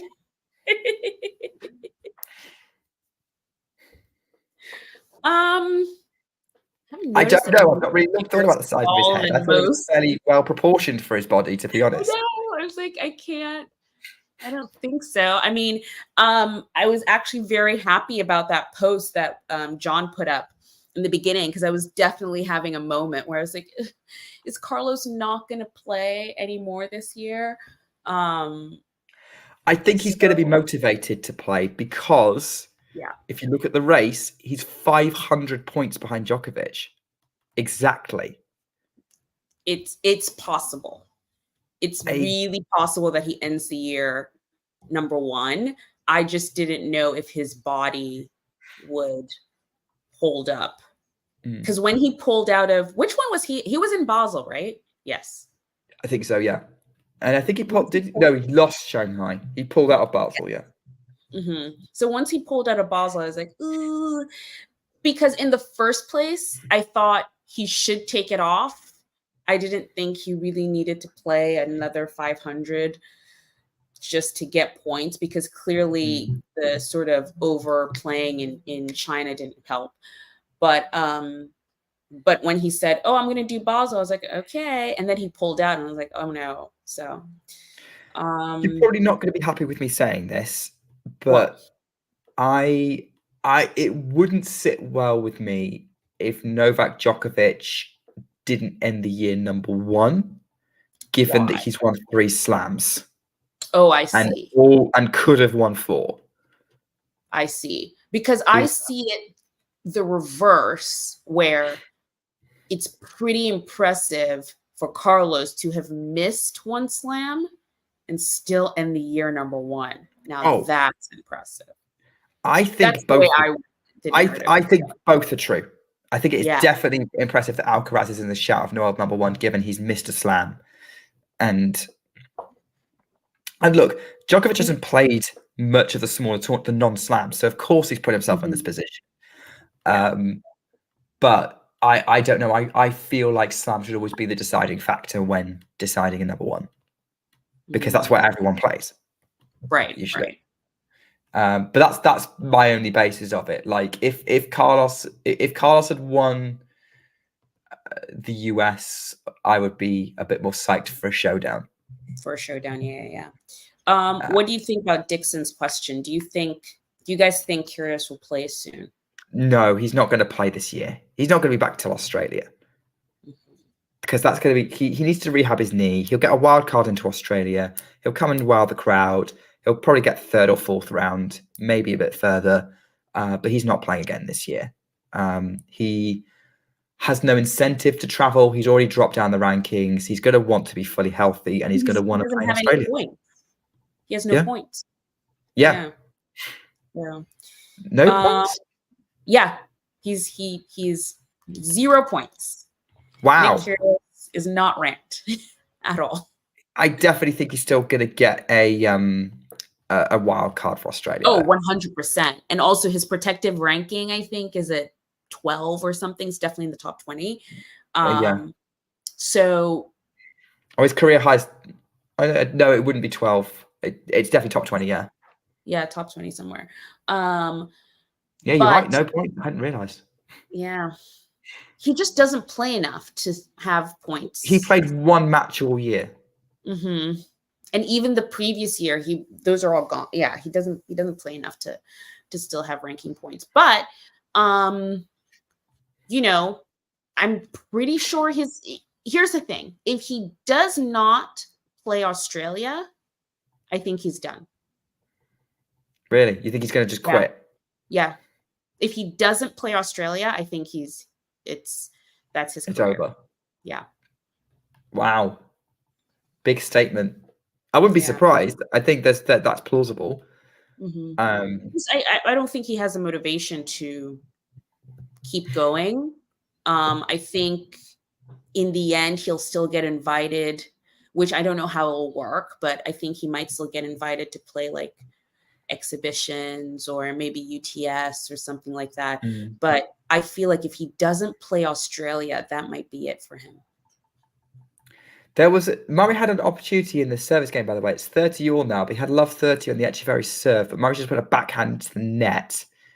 30-all.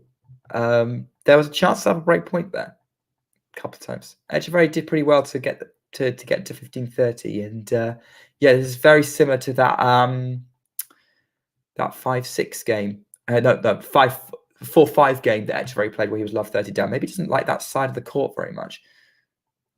Unreturnable serve though, 40-30.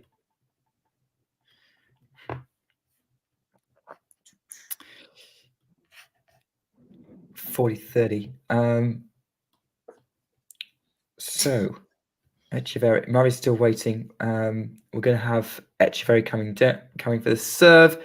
Big serve out wide. Murray gets the backhand into play, getting great returning. Goes on the attack with his backhand, comes in behind it, scoops it down to Etcheverry's feet, but it is at Etcheverry's feet and over the baseline, and Etcheverry's walking to change ends, 1-love up.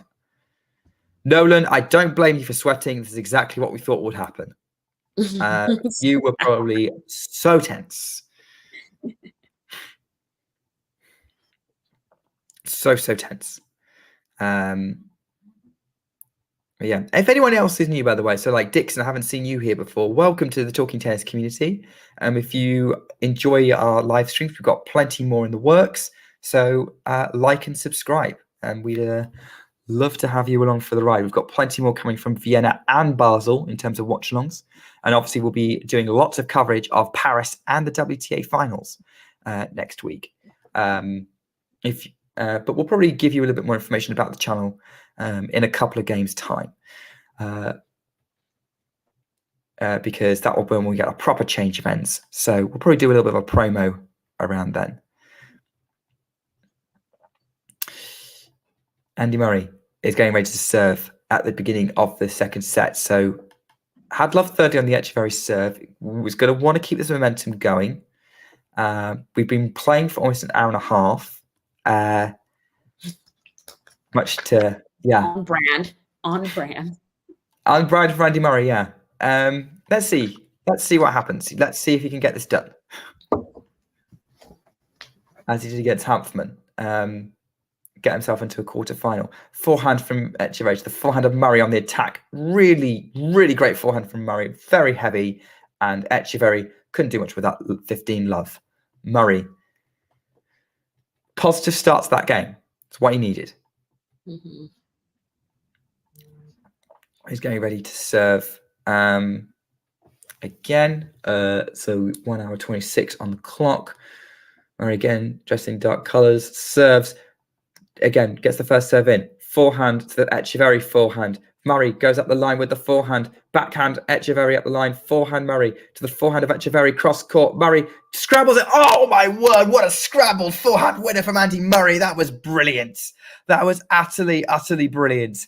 That was Murray on the run, on the defensive, and somehow hits it past Tomás Etcheverry. What a moment. 30 love, Andy Murray. Anastasia's probably watching that back for the first time. Yeah. I was like, I missed it. I have to see it. It's all right. This is why I commentate out loud so people who can't watch know what's going on.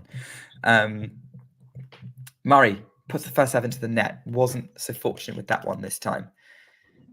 Yeah, Nolan enjoyed that as well. Yeah, you should. That was a great moment. Hopefully I don't show... I think it's probably fairly clear that obviously big Andy Murray fan here. Backhand in play from Etcheverry to the... Murray loops in, backhand cross-court, Etcheverry, really great angle. Murray slices, pushes Etcheverry back to the forehand inside out. Murray's going back towards Etcheverry, trying to get at his feet and make it really awkward. Murray goes wide with the forehand under pressure from Etcheverry. 30-15. Thank you, Nolan, by the way.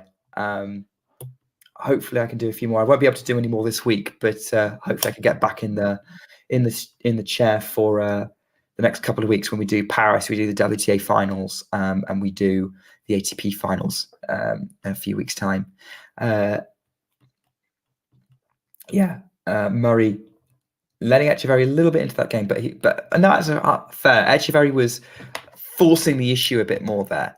The Argentine's not counting himself out. First serve out wide from Andy Murray, looped up, and Murray's coming. Oh, he's missed it. He's put the smash into the bottom of the net. Andy Murray had that +1 overhead, and he's put it in the bottom of the net, and it's 30-all. And suddenly, this is looking very like that opening service game that he had. Yeah. Oh, that's the worst. That's the worst. It's like, oh, yeah, I was thinking, oh, here we go. He's got this one. Oh, no, he doesn't. No, he does not. First serve out wide from Murray. Back forehand and play from Etcheverry. Forehand up the line from Murray. Etcheverry tries to slice it cross court, doesn't make over the net. 40-30, Murray has game point. Etcheverry's got his head almost in his hand. Just sort of thinks about face palming and decides not to do it too hard. Great forehand from Murray, though. Like, Etcheverry couldn't do anything except try to slice it because he had to get underneath it. He was so far back. Great first serve from Murray. Forehand back towards the Etcheverry. Forehand goes inside out, but it's long and it's 1 game all. Murray avoids losing momentum. It's 1 game all in this second set, and it looks like he's going up to change a racket. Yeah, I was literally like, where is he going? It's not time yet. It's like, Andy, you change after every odd number of games. You've been playing tennis for long enough to know this. Who did? Oh, that was the funny one. It was in Tokyo. Yeah. Yeah, it was in Tokyo where Aslan Karatsev went and fully sat down, and it was like love 30, and he thought he had won. He sat down, he was doing his thing, and the umpire was like, what are you doing? How do you think that after 2 points that you've won the game? It was weird. It was weird. And that's almost when Great passing shot attempt from Murray, and Etcheverry tried to run it down, but just couldn't get enough purchase on that racket on the backhand volley, and it's love 15. Yeah, it was just one of those things where you were like, oh, he's not. I think it was the final that he lost. And you realize, oh, he's not here. He's not, I didn't see that. That's hilarious. I mean, the only other thing I think of was when Iga Swiatek sat down for a change of ends after 1 love, and then just went, oh, when the umpire reminded her that she wasn't supposed to do that. Yeah, which again, that's almost understandable because you have won that game, but to just be in the middle, do that in the middle of a game is just weird. It's just that's really not paying attention. Because also she said the score out loud. The score was not anyway. Yeah, they're trading blows at the minute. Murray tries to change direction with the forehand to go for the winner up the line, but drags it wide in the tram line. It's 15 all. That was a great opportunity for Murray to get love 30 again. Yeah, just again, long rally. Murray tried to change the direction on it and yeah, just didn't put enough on it to get it in the court. He's still got a little bit of a foothold in this game, though. Like he's definitely the one who's got the momentum right now, Murray. But we know what he can be like. We know he can make it a scrap. Great serve out wide from Etcheverry. Huge serve, 30-15. That was a good serve. That was a very good serve. Martine, why do you need 5 balls? I know they always get given 5 balls. I think. Did you see the video where Murray explained how he decided which balls he would pick? Yeah, that was fascinating. I never knew it went that level of detail. And I do think there are players like Murray who, yes, they're actually paying attention, and then I almost think there are others that just do it for effect, aka. Manarino, he definitely does it for effect. Drop shot from Etcheverry. Murray chases it down, loops up right at Etcheverry's feet, counters. Oh, another! Is that a passing shot winner? No, he's missed it, right? It was out. It was out. He's that was over the baseline. 40-15. He's frustrated. That was a great rally. They were both up and down the court, cat and mouse. Great counter drop shot. Murray runs back to try and pick it up, and that was almost a brilliant forehand winner. But he looped it over the baseline. Oh, I don't think it was that close either. Yeah, he's clearly frustrated there. And Etcheverry has got a chance to get this game. Like, for 40, this game feels closer than 40-15. Goes out wide with the first serve. Forehand +1 winner for Etcheverry. He shakes his fist. They're changing ends. I'm going to give Anastasia myself a 90-second break for this change of ends. So if you're new here, this is where you can find a bit more about the channel. Thanks for tuning into this watch along. While there's a break in play, here's a reminder to hit the like button, subscribe and click that notification bell. Your support helps to keep the channel going.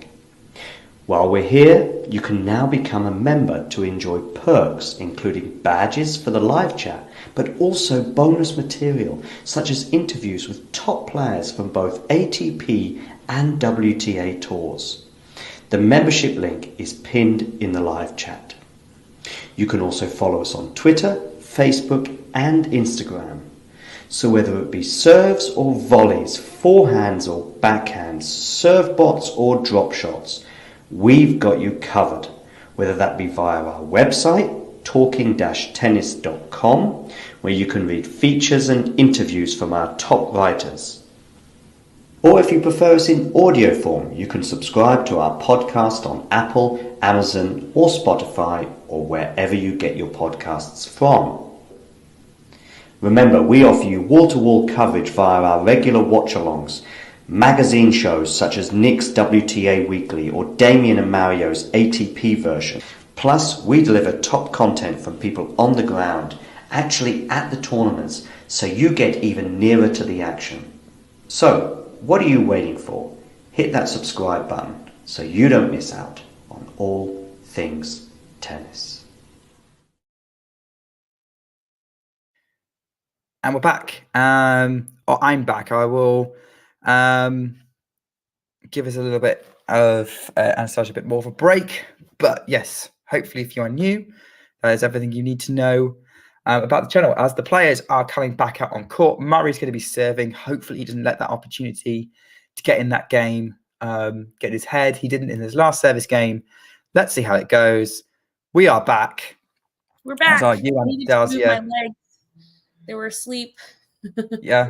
Move around, shake things off a little bit. And now we're back. Here we go. Murray puts the first serve into the net. Never mind. So all that build up. But we're fresh anyway. I know. Rejuvenated. Yeah, there we go.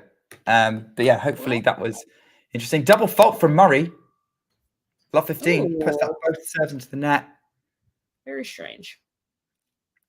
That's not helpful for him right now. No. Nice haircut. Yeah. I mean, I prefer his hair a little bit longer, but yeah, he pretty much works. All hair works with him, unless he does the whole like big hair thing. I just like the fact that he says he cuts it himself. This one he clearly did not. But I think he was giving an interview once where, I think he was saying his wife made him go to the barber, and he was like, "This is taking way too long. I'm just going to do it myself." That sounds about right. Murray drop shots. That was brilliant. Etcheverry tries to pick it up, puts it over the baseline, 15-all. That was right. That was close. I mean, look, if Etcheverry picked that up and put it in on the baseline, that would have been brilliant. But that drop shot was just delicious for Murray. I mean, right on the edge. There's no way. Yeah, 15-all. Yeah, that's one of the reasons why I love Murray is sort of like his sort of very real life human struggles that he shares that like everyone else does. Yeah. So I think he is one of the most down to earth players. Yes. On tour. Which is probably one of the reasons why, as I said earlier, he'd probably make a fantastic coach because he'll keep his protege grounded. They're going to a rally again now, exchanging forehands, which makes a change from the backhand rallies that we've had. Now we go to a backhand, which is accelerated through the court by Etcheverry, who then attacks with his forehand. Murray can't do a lot with it. Like, it was traveling at such a pace. Murray just had to sort of like try and hit it, and it went to the net. It's 15-30, and now Etcheverry's in this service game. And now he's the one looking forward. And there's definitely been some momentum shifts in this match. Yeah. Who would you like to see Murray coach that's currently on tour? Current tour? Mm-hmm. That's a good question. I know my answer. So, okay, go on. Jack Draper, obviously. Okay, yeah, that was the obvious one. It has to be Jack Draper. What about Andrei Rublev? Oh, they might be too much for each other. Maybe. Etcheverry's down on his haunches because he missed a backhand and it's 30-all. Yeah. Murray just giving Murray a little bit of a stronger foothold in this game, but it's 30-all. These games, this set have definitely been contests. All four of them. Yeah. And this is I the fourth one. think Jack Draper Jack Draper, because he's the youngest British player on the men's side. Murray just slice from Etcheverry, not Draper. Forehand from Murray up the line. Backhand Etcheverry. Still going backhand to backhand round. Etcheverry slices. Murray's going to use the forehand inside out. Still going to the backhand wing. Still trading at the minute. Murray's trying to work the angles, get the depth in play. Really going for it now. Etcheverry slices. And Murray gets over the baseline with that backhand, and he does a fantastic thumbs up. And now he's break point down again. This is the third break point he'll have faced this match. He's 50% on saving them. 30-40.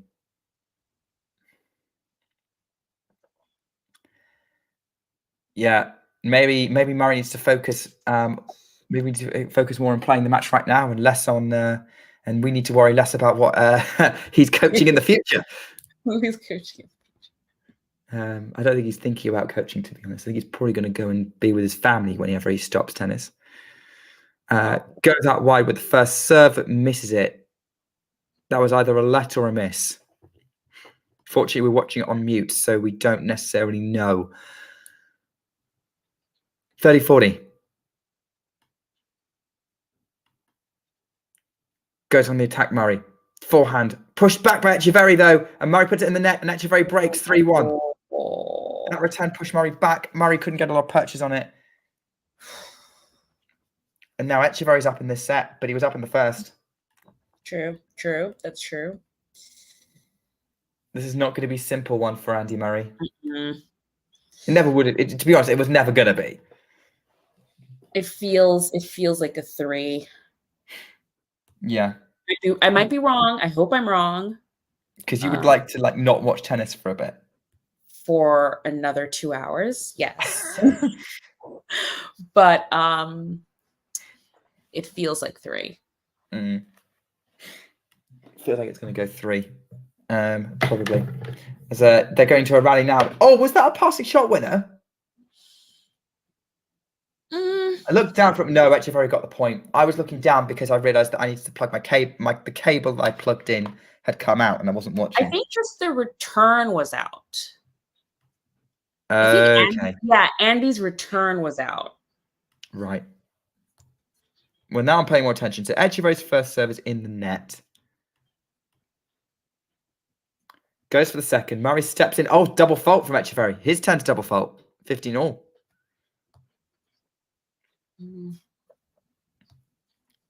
Yeah, I think I should probably. I would love to tell you what my because I said I had Andy in my final, and I think it might be funny for you to tell how much my draw prediction fell apart this quickly. I want because you probably had Rune out for sure in the first. Yeah, I had Rune losing to Kecmanovic in round 1, which I think wasn't an unreasonable prediction given Rune's form. It wasn't, and if you watched that match, you weren't far off. Like the first set, I was like, "Oh well, this is going to be a quick loss for him," and he just turned it on. Unreturnable serve from Etcheverry, 30-15. It wasn't even turning on. He gritted through it, and in the third set, I think Mimur just. I think he kind of lost steam a bit. Right. Or Mimur, as I like to call him. Yeah. There's a Serbian guy I know from X on the who's been part of the popcorn community. I don't think he's ever written anything, but he's a guy called Matt or Mateo, and he refers to Mimur as meow meow.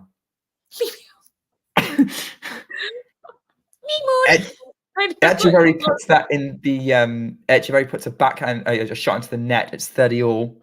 Another competitive game here. Another very, very, very competitive game. So 30-all. What Etcheverry going to do? He wants to keep this break advantage that he's worked so hard for. Gets ready to serve into the net. That's not going to help him. The crowds are a little bit more animated in Vienna. Interesting. Yeah. You know what, too? A lot more kids in Vienna. Like, the audience in Vienna was so young. Inside out, Murray's really pushing Etcheverry around, Etcheverry's running from side to side on the baseline. Murray's managing to maintain a good court position. Goes on the attack, gets the backhand winner, 30-40. He's got a break point now. Yes. Yes, Murray. Let's have a look. Basel, get that up, see if that loads it. Yeah, it's got it. Okay, fantastic. Yeah, great shot. Great shot from Andy. So an opportunity to get this back on serve, back on track. Murray taking the scenic route, as always. As long as it doesn't end up in a completely different place than he was expecting, i.e. losing. Sorry.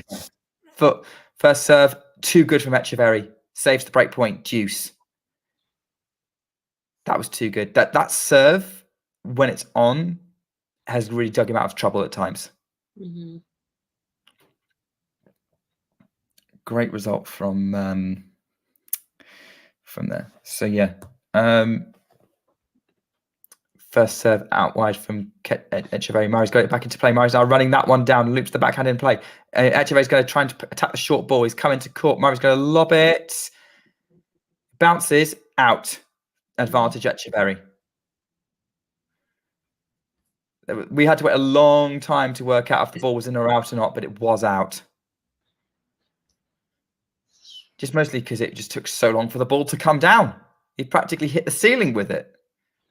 Did Andy?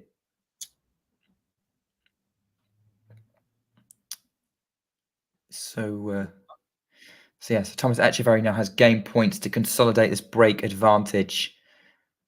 There's some chatter going on at the minute. Murray's not convinced about the call. I don't know what's going on. Something's happened. Wait, what? I don't know what the chatter's about. Leani had to say something. Yeah. Leani being the umpire.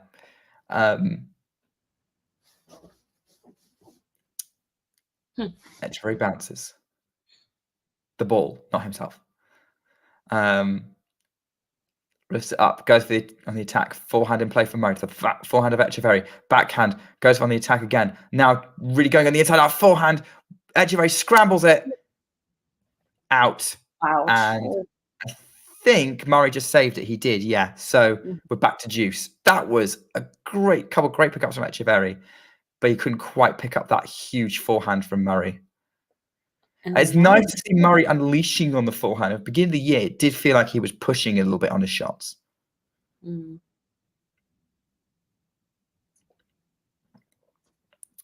Yeah. We're in for a long one, guys. We're at 2 hours on stream, 1 hour 47 on court.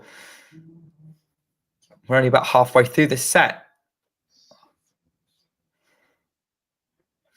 Backhand in play for Murray. To the forehand of Etcheverry on the attack. Murray too far back. That ball wasn't going to clear the net. Advantage Etcheverry. Advantage. Sorry, what? No, I was just saying advantage Etcheverry.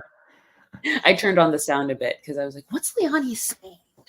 Gosh, we're very good at not getting the sound coming through. Don't know how you did that. Oh, good to know. Maybe forehand from maybe forehand from Etcheverry. Oh, great passing shot from Etcheverry under pressure from Murray, and Etcheverry gets the game, and it's 4-1, and he's 2 games away from leveling this up. So yeah, so this was how I thought things would go. So I predicted Murray would beat Hanfman. I then thought he'd be playing Sebi Korda in round 2. Oh, that was an interesting loss. Yeah. So I was a little bit surprised that happened. As you can tell. It was just a topsy-turvy match between Korda and Etcheverry, but yeah. And then what was that? And then just having a look and see how I did it, because the app's not playing ball. But yeah, I thought this would be a Murray versus Korda match. And you thought he was going to beat Korda? I thought he was going to beat Korda, yeah, because I thought Korda would be on a come down. And then which then logically was like, why did I not pick him against him? Anyway, I then predicted Murray would play Kecmanovic in the quarters. Oh, really? I thought Kecmanovic would have a high off beating Runa. Baez, not necessarily a fan of faster courts. So Kecmanovic, and then he'd beat Kecmanovic, and then he'd beat Botic van der Zandschulp in the semis. Who's still in the draw, but he's playing Felix. He is, yeah. But then I had Murray reaching the final and losing to Hubert Hurkacz. When did you think Taylor Fritz was going to lose? Fritz, where was Fritz? Who did he play? Purcell. So I thought Fritz would lose in round 2 to Stan Wawrinka. Okay. So I got that completely wrong. Yeah. Okay. I mean, I think Fritz has so much to. What is Andy talking about? I don't know. Yeah. I think Fritz, Diminor, Hurkacz, they're playing for the finals. So they had the last tournaments for them were not so good. So I figured at least, and Ruud as well. I thought Ruud was going to lose to Bublik because this is much more Bublik's environment than Ruud's. Yeah. I was pleasantly surprised that Ruud got a set. I didn't set off him actually today. But yeah, so I thought this would be Bublik. I'm still fairly confident in my pick of Hubert Hurkacz for the title, though. I'm interested to see if Dominic Stricker can catch fire again. I know he played fire in the first round, but he plays Casper Ruud next, who he beat at the U.S. Open, so that would be fun. rematch. I mean, look, no, I'd be here for it. I'd be here for it. Rude. That was Tsitsipas. I think he beat Tsitsipas. It was Tsitsipas Trickabit, yeah.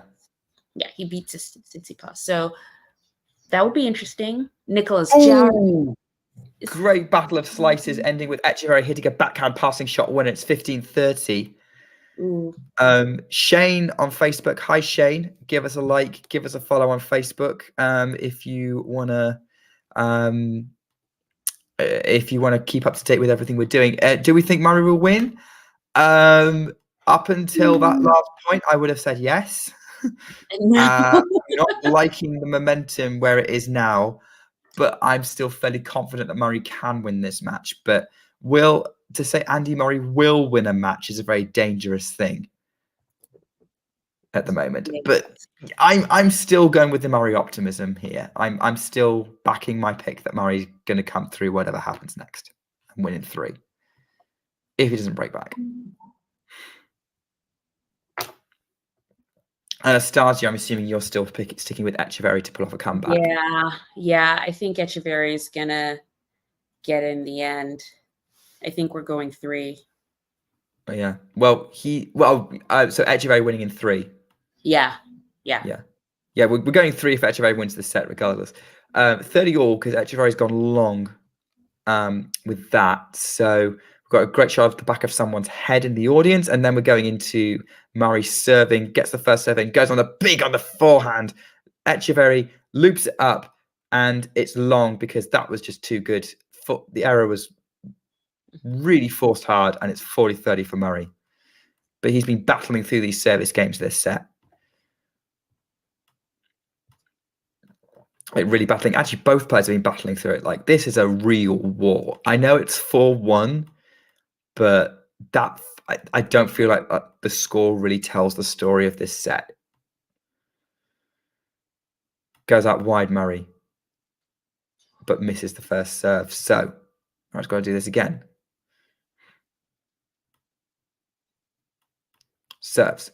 Backhand from Etcheverry to the backhand from Murray. Cross court. Backhand slice by Etcheverry to the forehand of Murray. Back towards the backhand of Etcheverry. Oh my word. What another great angle from Etcheverry. Murray, again, just can't pick it up. That was too good from the Argentine. We're back to deuce. Actually, well, we are at deuce again. We're at deuce now. Yeah. We're at deuce now. Yeah, not in this game, but like, I think we've had a couple of deuces this set. I got a little bit ahead of myself. Maybe we're going to have a multi-deuce game. I'm like, I hope not. Anastasia, if you want this to be over, we got to switch the allegiances to Murray here.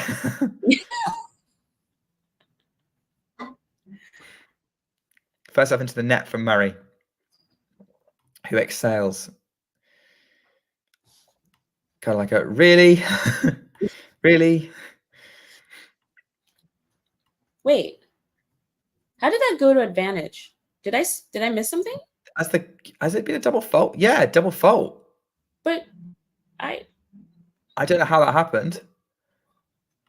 Unless it was Dr. Point for taking too long. I've missed that. They definitely didn't show a double fault. Forehand from Murray, inside out. Etcheverry scrambles it back. Murray's going to come in to try and finish off. Etcheverry's going for the pass. Murray gets the volley, gets it in, back to deuce. Yeah, that was odd. Like, yeah. Juice and then he served. I don't know. That was okay. Time jump. Yeah, maybe the stream was behind or something. Ladies and gentlemen, we just experienced the blip. Forehand from Etcheverry to the forehand of Murray. Backhand from Etcheverry to the forehand from Murray. Great job at the net. Advantage Murray. I don't want to get too deep into Marvel lore here, but now I've just had this idea of 2 tennis players being blipped in the middle of a tennis match. And then going back and like, why is the stadium empty?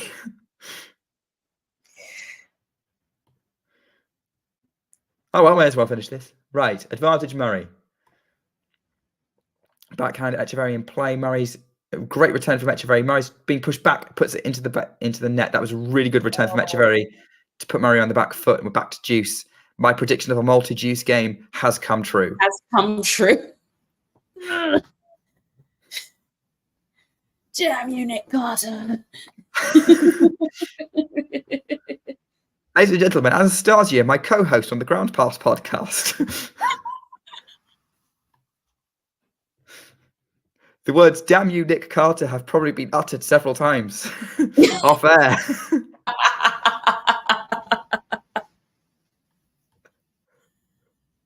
Oh, what's that? Oh, it's a shot of someone taking a photo. That was a bit weird. Advantage Murray. It kind of reminds me of the camera work in Zhuhai.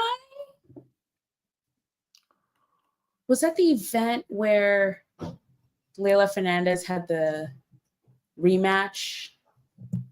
Was that Zhuhai? Oh, Nanchang. Nanchang. Yes. The camera work at that tournament. Wow. Was, I mean, they would go from like the legs of the umpire and like pan up and then onto the court. And I was like, what's going on? Jake, good to see you. You coming to join us before you go on shift? Hey, Jake. Jake's one of our regulars. Always good to see him. So Murray's held. He's now kept it to one break for 4-2. In case you've missed the match, he scrapped his way to that first set. It was a breakdown, fought back, had opportunities to break, but like no actual break points, and then won a real seesaw tie break to get that one. But Etcheverry is now serving at a second serve. Murray goes on the attack with the return. Etcheverry back forehand. Murray on the attack with his forehand, but goes wide. 15 love. Yeah. Yeah, a little bit too wide there from Andy.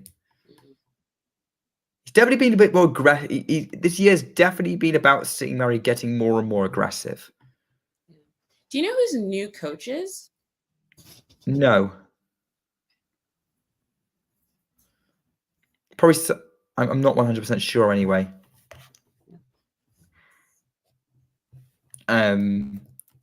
I think Lendl's still involved. Okay. For like the slams and stuff? Yeah, I don't think they've actually split up. Okay. Johnny O'Mara, who's like the assistant coach. So it's like it's Lendl and O'Mara. Okay. Johnny O'Mara being a very accomplished doubles player. Currently still on tour? No, I think he has left the tour. Okay. Let me check. I mean, his career high doubles ranking was 44. I know he's still active. He's 165 in the world in doubles. Okay. In doubles, yeah. Yeah. But yeah, he's won 3 doubles titles in his career. Ooh, that was well out. Oh, Andy, don't do that. You've got this. He was just doubled over. Okay, I was like, wait, Andy didn't hit that one out. Etcheverry did. I was like, what are you on about? We are now at the 2-hour mark for the match.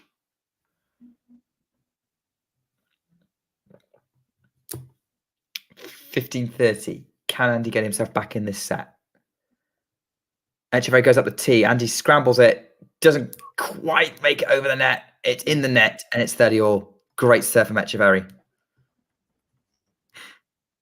Like Murray could have got it, but it was just a very good serve from Etcheverry. It would have been very difficult to get it back over the net. Would have been really short if he did.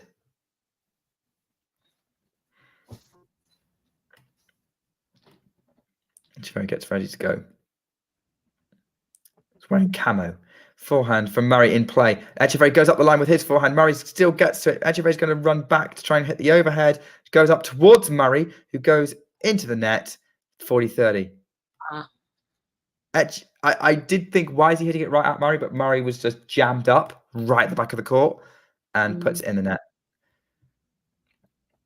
That was I think, yeah, Etcheverry could have put it anywhere and still won the point, and he proved it. Yeah, just Murray couldn't deal with the velocity that was coming at him.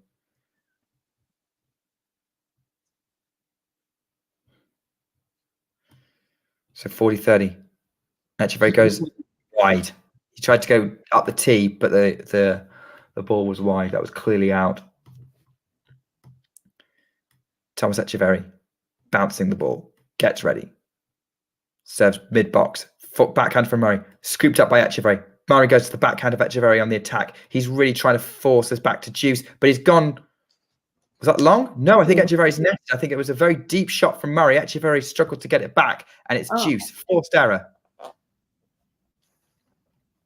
Murray's now. That was a very good point for Murray.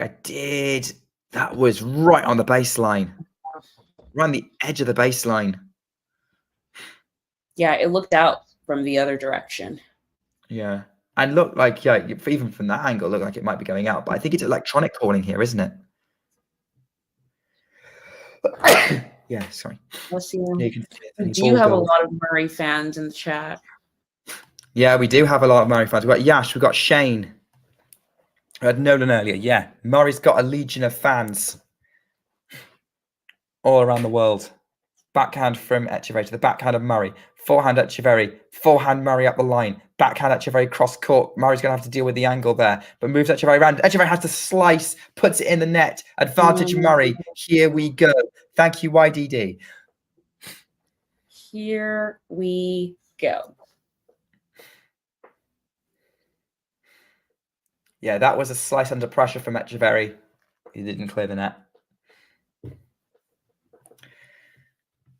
So we've got another Murray fan in chat. More. The Murray fans keep flocking in because they want to know what's going on. Backhand from Etcheverry, slice from Murray. Etcheverry inside out on the forehand. Murray has to run it down. Etcheverry's going to try and change direction with the forehand. Murray goes cross court. Got Etcheverry on the run now. Backhand Murray now moving Etcheverry around. They're still going. Murray's now moving Etcheverry side to side. Forehand Murray still going side to side. Etcheverry has to slice that one. Backhand from Murray. Etcheverry's running around to the inside out. Forehand up the line. That was too good. Winner from Etcheverry. He saves the break point. That was a great point from both. Really good rally. That deserves to be on the highlight reel.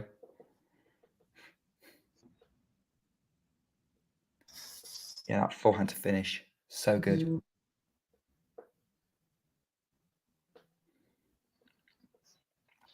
So good. So Etcheverry is getting ready to serve it deuce. He saved break point. Probably means I wish we had someone in chat who was taking care of the stats. I don't know where Ghost has gone. He usually keeps an eye on these things for us. Yeah, where is Ghosty? I haven't seen him for a while. Same. Miss him. He definitely brought the comic relief. Yeah. Backhand from Etcheverry, slice from Murray. They're trading backhand to backhand at the minute. Still going. Etcheverry trying to attack. Murray trying to counter. Slice from Etcheverry. Murray's backhand. They're still going backhand to backhand. Etcheverry now changes direction. Murray goes cross court with his forehand. They're now trading it. Murray again trying to go side to side. I thought that was out, but it's not. Now they're slicing at each other. Forehand from Murray to the forehand of Etcheverry cross court. Murray's going to try and go back behind. Etcheverry has to scoop it up, and it's long. Great tactic for Murray to go behind Etcheverry like that. Etcheverry was off balance and lifted it over the baseline, and it's advantage Murray again. And Anastasia can only nod in appreciation. I mean, that was right now. That was so good. Yeah.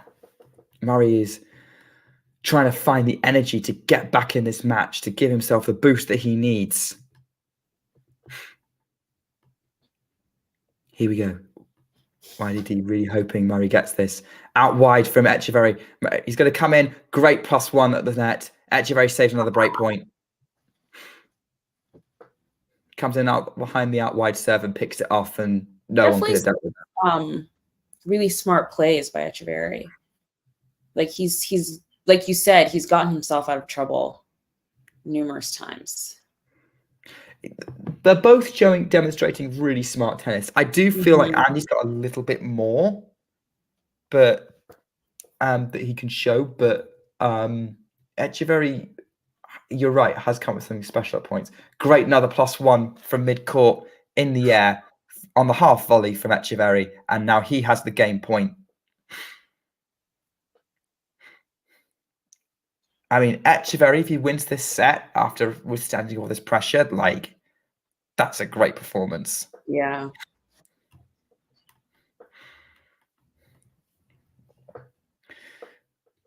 That's Murray's now shouting at his box, switches hands to his racket. Here we go. Etcheverry serves, goes up the middle. Murray scrambles it. Forehand from Etcheverry to the forehand of Murray to the backhand of Etcheverry because it was short. Backhand from Murray now pushing Etcheverry back. Forehand from Murray on the attack now, trying to push Etcheverry. Murray's coming in now, trying to shorten it. Etcheverry goes for the pass. Oh, that was out. That was out. Yeah, the reason why I stopped because I wasn't sure, but yeah, just pushed it wide. And it's juice. Yeah. What do you think of Shane's comment saying Etcheverry needs to stop trying so hard? He does. Okay, so he's not wrong. There are moments where I think, Etcheverry, he does try too hard. He doesn't need to go for that much. And I think that's why, for example, we have these long deuce games where we just go back and forth. We're having more of this again. There's still exchanging the backhand corner. Murray's coming in behind the net. That's a great volley from Murray. Advantage to the Brit. I like the coming in. The coming in's working. Murray, let's go. The coming in's working. That could be very, very useful for him at Wimbledon in 24. Oh, he was so close this year. Ugh. I don't want to talk about it. I mean, I don't know, because, could you imagine if he had to play? I respect the curfew, but it was the one time it was like, guys, we just got to keep playing. Murray gets a purchase on the return. Etcheverry on the backhand. Murray still running it down. Here we go. Forehand Etcheverry. Murray's neutralized the rally. Thought he'd gone long there, but he hasn't. Oh, what's happened there? He's gone long on the backhand, trying to go up the line. Juice. Murray trying too hard. There was a couple of those shots. I just wasn't sure if they were in or out. And then, that one there. Pushing it on long. Etcheverry relieved to get out of trouble there. Yeah, Murray at Wimbledon. Although I do not know how we would have dealt with the emotional roller coaster that would have been that Murray Eubanks 4th round if that had happened. True. But at least it would be, I don't know.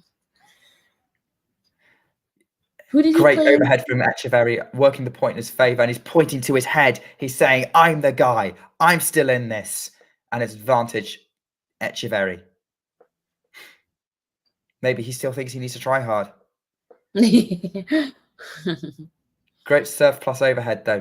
You can't fault that. I do know what you mean, though, because Etcheverry does, I have watched him a couple of times. I do feel like he is that kind of person who thinks he has to go for everything. Everything, yeah. This is just how he plays. Great forehand from Murray cross court. He's trying to move Etcheverry, goes back behind him then. They're trading forehands at the minute. Etcheverry's going for it again. Backhand Murray back behind, trying to run for Etcheverry. Now changing direction. Etcheverry to the backhand, keeps it kind of short. Murray gets the angle, slice from Etcheverry. Backhand towards the Etcheverry backhand. Murray goes back to the backhand. Here we go. Still trading. Look at these long rides. Etcheverry's going for the slice. Murray goes on the attack with a forehand. Etcheverry's going to try and get to it. Oh my word. I think that was long from Etcheverry. And Murray's hunched over again, but it's back to juice. He's worked it it was out from Etcheverry. It's juice. That was a brutal rally. Absolutely brutal. Murray could have won. Fair play to Etcheverry for chasing that one down so many times. Murray could have won that point multiple times, and Etcheverry's defense kept him in it. And I feel like that should be the wrong way around. The other way around. Yeah. So, we're engrossed in this tennis match. Etcheverry, they're obviously waiting for the crowd to settle down before serving. Gets ready. They're taking a breath. Yeah, probably catch your breath as well. Serves. Murray gets the backhand into play. Forehand Etcheverry is long. No, it's still going. Forehand to Murray on the attack, pushing Etcheverry back on the backhand side, still going to that wing. Here we go. Still trading on the backhands now. Murray's still going to that direction. Etcheverry trying to go to the Murray forehand now, but scoops it up. Murray's now really pushing with that forehand, really attacking, not getting it deep in the court. They're still going. Look at this brutal ride. Etcheverry's now changing up with a drop shot. Murray's going to come in, scoop it up, and past Etcheverry. He scooped it right next to him. Etcheverry couldn't scramble it. It bounced behind him. Murray is trying to catch his breath after that. It's advantage to Andy Murray. How much energy is Andy using right now to try and get back in this set? Yeah. I say this, but we can guarantee if he gets this break, he's going to have a boost. Yeah. He's also going to get a change of ends. Yeah. So he'll have a moment, but I think he just wants to get the break back. Yeah. Fourth break point. Let's Murray. go. Etcheverry goes up the middle there. Too good on the serve. Deuce. Ugh. Unreturnable.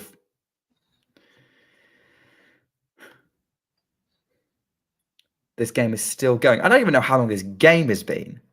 It's been nuts. I think Murray's had 4 breakpoint chances. Etcheverry's had 2 or 3 game point chances.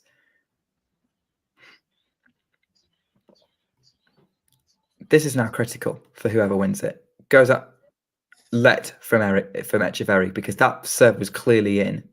Yeah. But obviously having to reset. Probably won't mind. Gives them a little bit more of an opportunity to get some breath back. The camouflage outfit of Etcheverry. Serves long. Second serve. Very long on that going when trying to go down the tee there. Murray's going to step in to try and tap the second serve. Puts it in the net. Puts the return in the net. Oh. And it's advantage Etcheverry.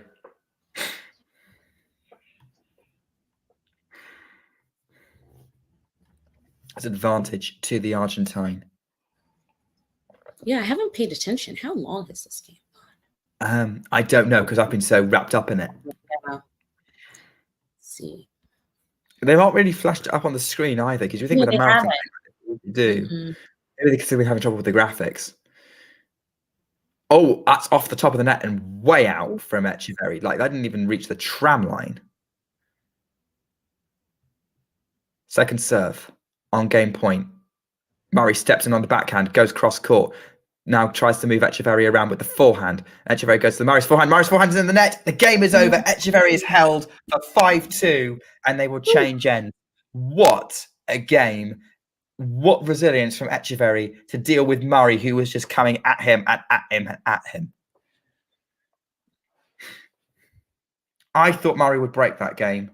Same. I did too. And now I think, you know, we've kind of almost guaranteed ourselves a third. A decider. But, you know, miracles do happen. I said to John that this would probably be my only commentary I'd be able to do this week. I think I picked a good one. For sure. Oh, Murray. Although this is making me realize how much I enjoy doing it because I haven't done this for a while. Have you not really? When was the last match you called?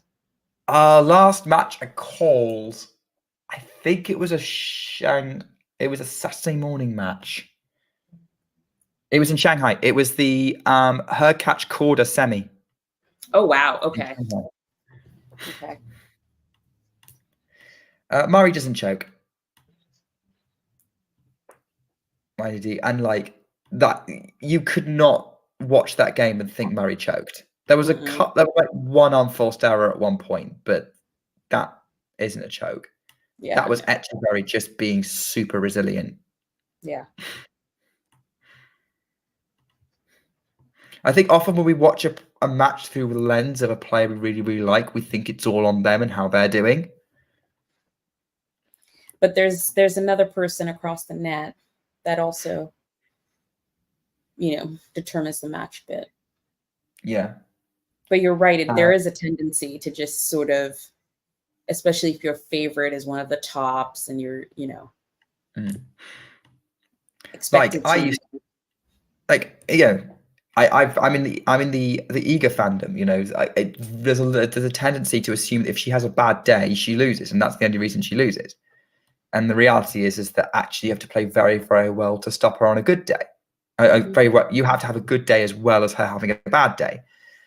I think Murray's similar, actually. I think Murray still plays a very, very strong brand of tennis where you have to be doing well to beat him, as proven by an unreturnable first serve to get him to 15-love.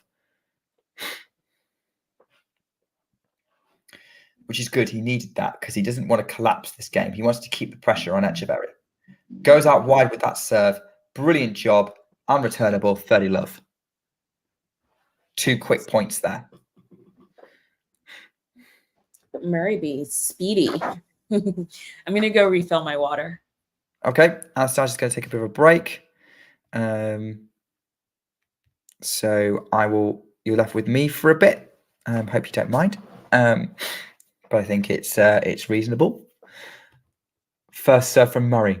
Or second serve even. Puts the forehand into the net. That was a bit of a lackluster one, 30-15. I think it was the second serve. Etcheverry deep. A bit of a lackluster forehand from Murray. Maybe he is tired, but he just needs this. His serve's been serving him well when it's firing. Murray goes up the tee, gets a first serve in, pushes the forehand to the cross court. But Etcheverry, they're keeping things fairly neutral at the minute. There's some slicing going on now. Forehand inside out from Murray to the Etcheverry backhand, which goes way wide, 40-15. Smart play from Murray. Etcheverry drags it wide, trying to go for too much angle on it. Here we go. Andy Murray has 2 game points to try and force Etcheverry to serve again. Off the top of the net and in, so it's let.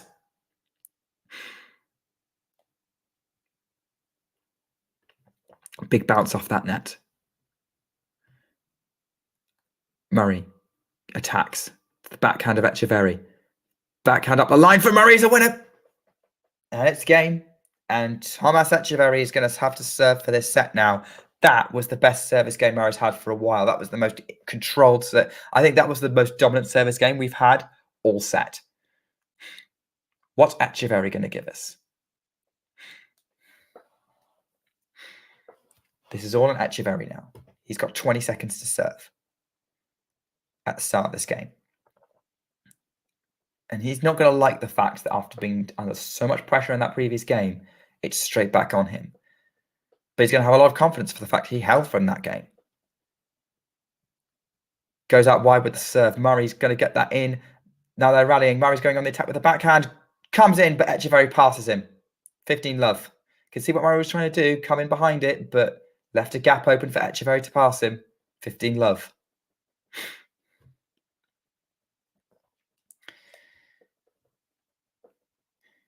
Maybe other people. Hopefully you're enjoying this commentary of this absolute epic. Etcheverry serves, gets the first serve in play, but Murray gets the return in.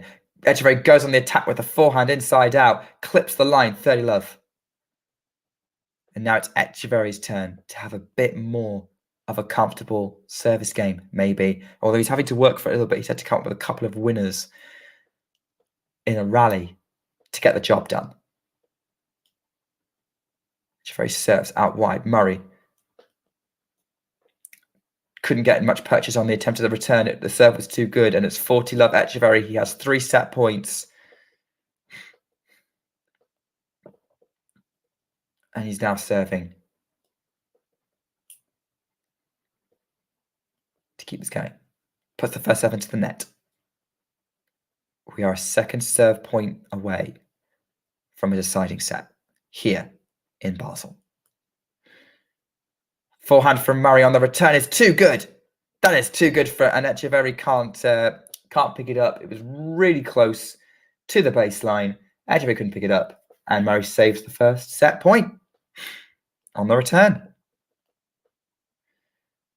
Great to have you all of you watching for this finale across YouTube, Twitch, and Facebook.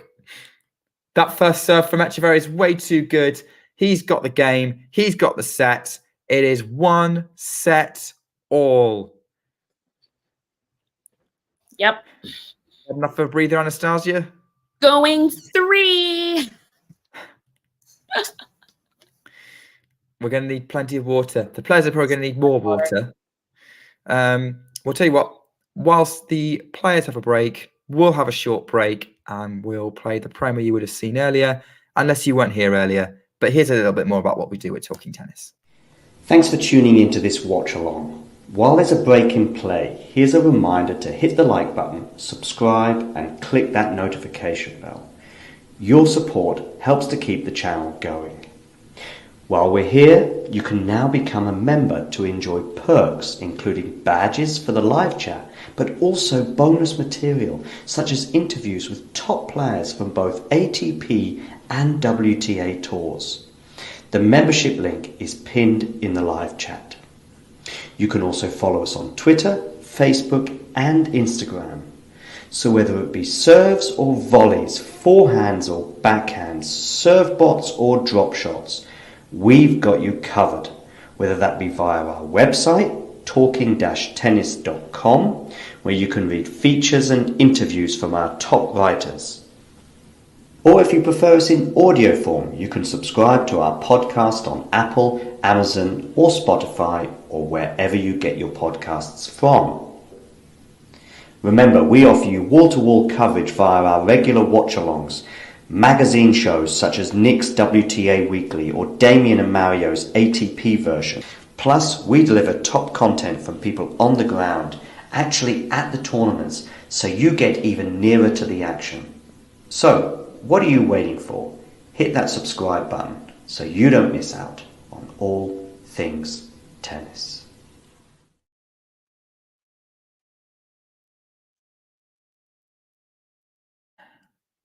Well, we're back. The players aren't. The players are taking with a break. Don't blame them because they're going to need it. Murray's already changed. Etcheverry's got off court. Murray's already changed his shirt, so now he's wearing a white shirt with some black shorts. Yeah, really critical result here. So, Anastasia. Yes. While we're waiting for the players to come back, what do you think is going to be the key to this third set? I think Andy has to go back to what worked in the first set, which was shortening the points. Mm-hmm. I don't, they're both wearing white shirts now. Okay. Great. It's all right. Just look for the camo shorts versus the black shorts. The headband versus the cap. I think Etcheverry can hang. I think he can hang. So it's not Murray's, thing, but I think playing faster actually will help. Which he kind of did towards the end of that set, because he had that really comfortable service hold right at the end. I held to level 15, I think. So that you're right. I think, making it quick, making the points short, that's going to help him a lot. As he goes for a backhand to the Etcheverry forehand, then tries to go and attack with his forehand, but puts it in the net, love 15. Not a great start to this set. What's going to be the key for Etcheverry? Just hang in there. Hang in. Just hang in there. Because hang in there and don't, try and go for too much. Because, sorry, Andy just made a face. He's just. We're into a rally again. This shouldn't surprise anyone. Murray's moving Etcheverry around side to side with the forehand. But Etcheverry's now changing the angle up, and now Etcheverry's managed to get himself in neutral position and put Murray on the defensive. Great defense to attack. Murray then goes back behind Etcheverry to the backhand, who goes for a great shot there. Murray has to really scramble that back. Etcheverry has to slice. Now Murray's the one in control. They're putting Etcheverry on the defensive. What a twist and turn here. Backhand to the middle of the court from Murray. Now it's more neutral. Goes for the attack on the forehand. Etcheverry trying to work the angles. Etcheverry's now drop shotting it. And drop shot's too good. Murray's doubled over. It's love 30. See, that's what I mean. I think Etcheverry just needs to hang in there, and he can hang. And I think Andy needs to find a way to shorten the points. You're right. I agree. But I think the key thing with Etcheverry is also his ability to change it up, execute that drop shot, find that forehand's found it, forehand down the line's been brilliant for him. Yeah. The backhand cross court's also been a big winner for him at times. More the forehand though. But he has the ability to change things up, which is critical. Great first serve out wide from Andy Murray, but Etcheverry gets it back in play. Murray tries to drop shot, puts it in the net. That was not well executed. That was rushed, and it's love 40. And you're right. And I can see what as Sergio was saying, he's trying to shorten the points, but I think he's rushing. Mm-hmm. And there's a difference. And also, it's when you try and shorten the points. He just came off a super intense rally, super tired, and then he goes straight for, Which I would say he was kind of forced into it because Etcheverry got a great return off what was a really good serve. Mm-hmm. True. First serve into the net from Murray. That's going to give Etcheverry some hope because he's got a second serve to look at. And if he's returning well, that's going to help the Argentine. Murray serves. Etcheverry attacks on the forehand, drags it wide, 15-40. He was trying to go for a return winner up the line. That was ooh. No, that was too much. And we've all been there, right? Well, I don't know. I don't know how much of a tennis player you are. We've definitely been there. Yeah. more often than not. Yeah. I've definitely been there. Forehand from Etcheverry. I think it was a let from on that serve from Murray at 15-40. Murray serves. Backhand from Etcheverry into play. Backhand from Murray. Etcheverry's now going to try and for the attack on the inside out forehand. Murray just goes back to the backhand side, still trying to attack that wing. Still going there. Etcheverry slices. Inside out forehand. Murray still pushing that wing of Etcheverry to the backhand side. Murray now drop shots. That one looked like it. That one did make it over the net. And then Murray can pass him because he's way out of court. It's 30-40. Mm-hmm. Second break point saved. But how much energy is this taking?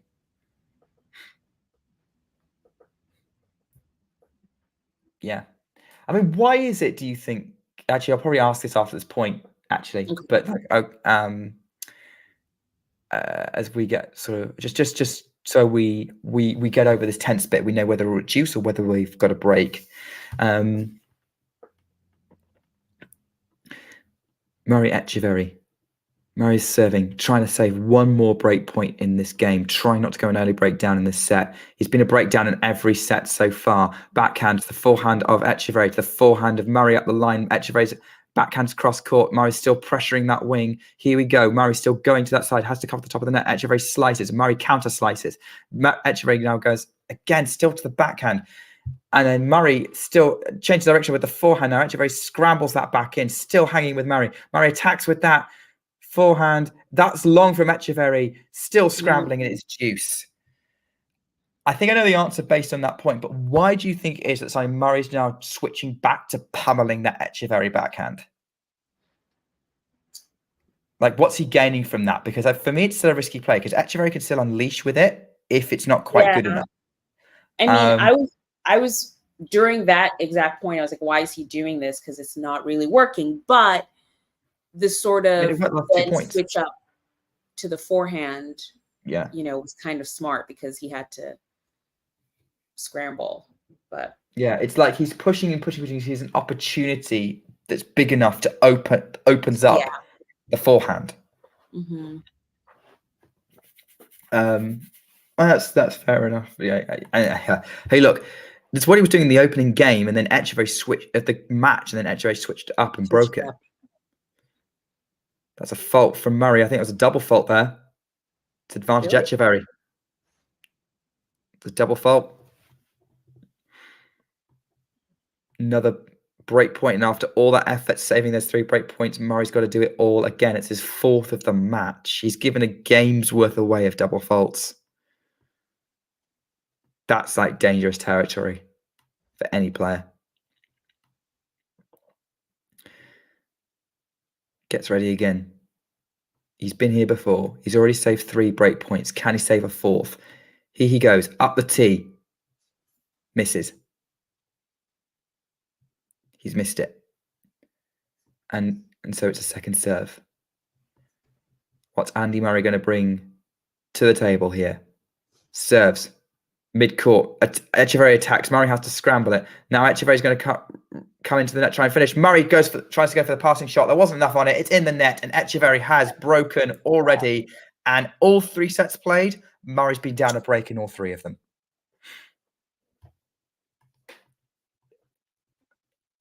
Does Murray have enough left in the tank to do this the hard way? He doesn't like his racket anymore. We've all been there. He's decided, you know what? This colorway is not working for me. Although having said that, I can't comment. I've been using the same racket for 12 years. I'm probably going to do the same. I always wonder, I'm like, what are people? Well, I don't, we are not professional tennis players. No. They're definitely going through them more than we do. But I just can't they imagine. probably, like, even if they're not mad and smashing them, like, they're using the intensity they hit everything with has got to do something to those frames. Mm-hmm. Yeah.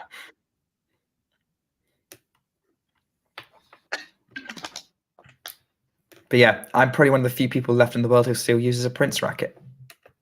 Oh my goodness. You're keeping them in business. Wow.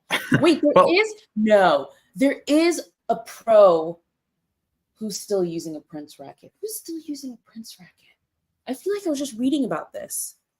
I don't know, but obviously I'm not buying rackets for them because it's... You haven't switched in 12 years. Yeah, because I've been using the same one since I was 17.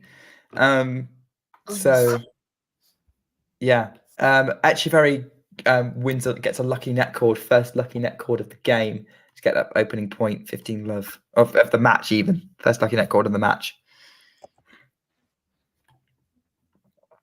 I thought Prince went off the tour when John Isner retired. You know what? I think that was it. Yeah. Didn't he still use a Prince racket? He did. He did. That's what it was. It was like there's someone who's just still using a Prince racket. Yeah. Very loved, by the way, unreturnable serve from Etcheverry. Yeah, there was a while where David Ferrer was really representing the Prince brand, being like top 5. Which probably fits because my coach was definitely trying to make me more of a relentless Ferrer style player, which wasn't having it because that took a lot of drills. I wanted to blast everything. Fully love, unreturnable serve from Etcheverry. It's too good. Oh no, wait, no, that was just what am I talking about? That was a brilliant return from Andy Murray. I didn't think that was in, but it was. Just got a lucky return. Oh, okay. 15. So I thought it was game Etcheverry, but not quite. Uses, the brands we know, Yonex, Wilson, Head. Oh, brilliant from Murray there. Comes in behind the return and hits a forehand volley winner, 40-30. See what happens when you come to net, Andy? He's got to come to net right because he has been passed. Yeah, that's true. I know. I'm definitely just, it's easier said than done. Yeah. That is for sure. Especially on courts like this. But you're right, it does seem to be working. Great serve from Etcheverry. Murray's got the return in play. Forehand Murray cross court. No, they're trading forehands. Murray's changing direction. Backhand from Etcheverry to the backhand of Murray. Backhand Etcheverry changing up to the line. Murray runs it down, moves cross court. They're moving each other all over the place. Neither of them really have a foothold in this rally. Great slice from Etcheverry. It's gone wide, and it's deuce. Murray's won. We've got these weird sequences where Etcheverry wins 3 points in a row. Murray wins 3 points in a row. Etcheverry gets a couple of points. Etcheverry wins 5 points in a row. Murray's now won 3 points in a row. The momentum swings in this match are becoming increasingly more and more insane. Yes. It's like I can't tell who has the upper hand right now. No. Etcheverry goes out wide with the serve, unreturned. Deuce, advantage Etcheverry. Is this literally going to work in the same way as the last game? Like we've got 2 consecutive games of 3 points Etcheverry, 3 points Murray, 2 points Etcheverry. Just the other way around. Great serve from Etcheverry again. Puts away the +1, half volley, game, Etcheverry. He leads 2-love in this set, in this decider. That was decisive, and he's looking to try and dictate. He knows he needs that serve. Yeah. Although having said that, Murray is getting purchase on it even when it is going in. Like Murray's returning prowess is still not dulled at all. Murray misses the first serve trying to go up the tee. So into a second serve here.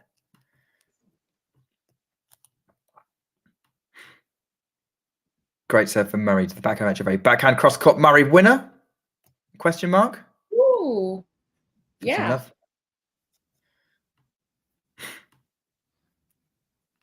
Great work, Murray. Great backhand winner, angled cross court. Finally wins the first point of the game for the first time since he served at 2-5. First serve into the net, though.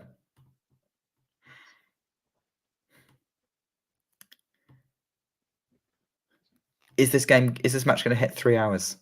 Yes. Yes. Yeah, probably. Forehand from Murray.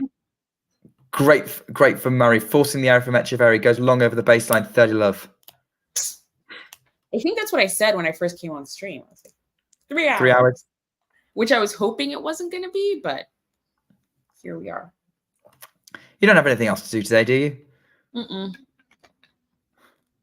Just watch Andy Murray play tennis. There are some people who would dream of that being their day. Exactly. Forehand from Murray to the Etcheverry just scrambles that over the net. Like great resilience from Etcheverry. Murray now drop shot. Oh, that just made it over. That was a brilliant piece of drop shotting, and it's 40-love. What a drop shot! I didn't think I was making it over the net, and then somehow I did. Isn't it funny how the drop shot just came back from nowhere? What do you mean? In the sense that it just wasn't played that much. And now I think every player has a drop shot. Was that because of like Murray and Djokovic there? Because they used it a lot. But then there was how far back are we talking? Because yeah. I want to say, when did Medvedev win the US Open? So 21. 21. So just like, I feel the drop shot disappeared 2019 through 2022, 21. It just wasn't there. And now every player has a drop shot. I'm like, wow. Is it because of Alcaraz? I do think he has like I mean, it is such an effective play against certain players who just love to live on the baseline, or it might be maybe like the players came through who grew up watching Roger, Novak, Andy, who really were good at using that shot. Yeah. I'm not saying Rafa does drop shot, but he's not known for it. Right. I've seen Rafa drop shots. It's just so fun. Like I can't remember what match I was watching and who it was now. I'm blanking, but I just remember thinking, like, this guy never had a drop shot before. Where did this come from? I just see them in the oddest, in the most unexpected places, I think, is what I mean. But yeah. Yeah, that's fair enough. So yeah, we're in an interesting situation here. The other Murray won his double match. Oh, okay, so Judy's going to be happy. We got one through. after losing the first set. So both Bublik and Manarino are out of the tournament now. So I guess the next time we see them is Paris versus probably Paris, yeah. Yeah, I did think Bublik's run was probably going to come to an end, but I did think he'd get past Rude. Yeah, I think he thought he would get past Rude. Like I watched a bit of that, and he was not having fun. So I'm actually not surprised right out of that he lost his doubles match too.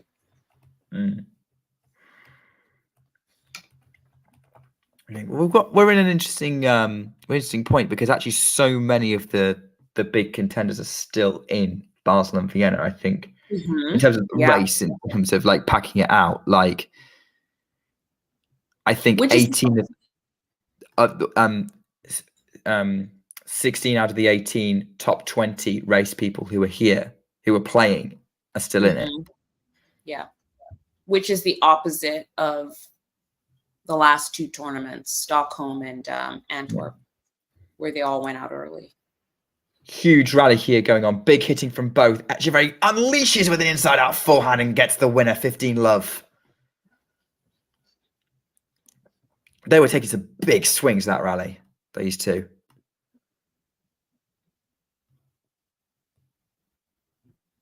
But yeah, love to see it. That was an Argentine forehand special right there.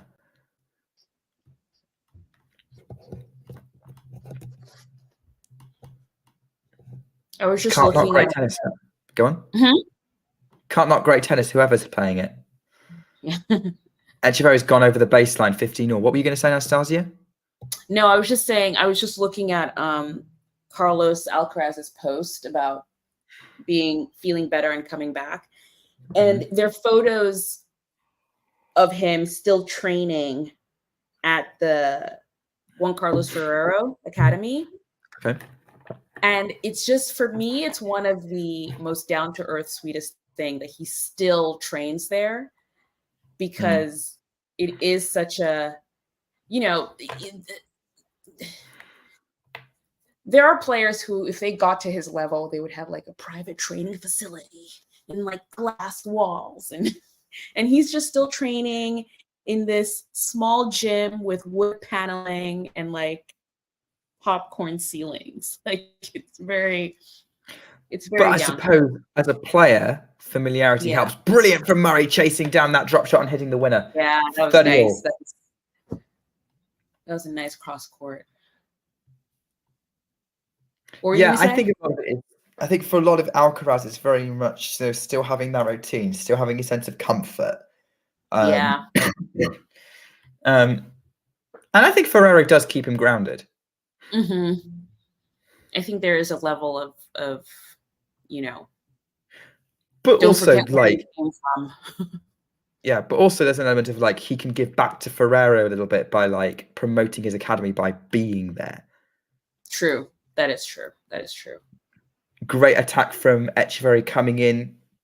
Murray trying to run that down the backhand side, just not quite getting purchase on it. Really good. +1.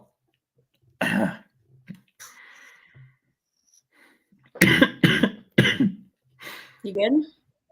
It's cold, won't go away. Right. Backhand from Etcheverry, trying to get this point, trying to get this game. Backhand from Murray cross court, still moving each other around on the backhand.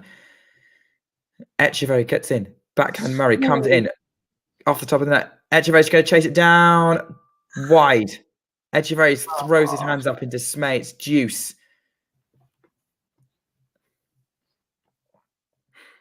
This is still all to play for. This is still early days in this decider. Murray again getting into his Etcheverry service game. We saw what happened last time. He was right in the service game at 4-2 to try get back on level terms. And that was a long juice game. What does Murray have? Etcheverry puts the first serve into the net. Pressure still on the Argentine. The finish line is in the distance. He knows it's coming, but he's still got to get there. And he's being caught backhand to backhand rally at the minute. Now Murray tries to change direction, then goes on the cross court, goes wide. Break point Etcheverry. No, game point Etcheverry. Oh, really? Yeah. Murray's forehand went wide. Oh. Just wide.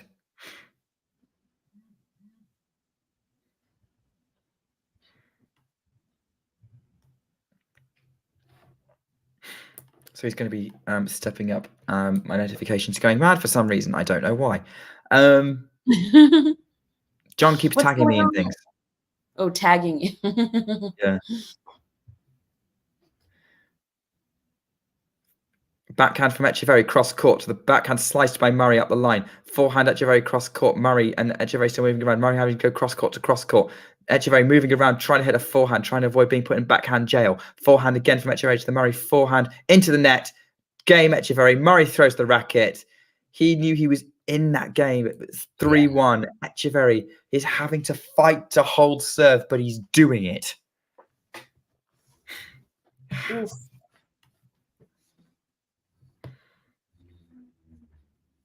Has he faced a break point yet this set, Etcheverry, actually? No, he hasn't. No. Deuce, but not a break. Yeah. Murray's just he's behind him, but he's struggling to draw alongside. He's close. He's just not. Yeah. He's making it it's this is another example of Murray's close. He's with these top guys. Still. Yeah, and I think that's probably the frustrating thing when you can almost taste it, but you're not there yet. He's top 40, top 50 level consistently.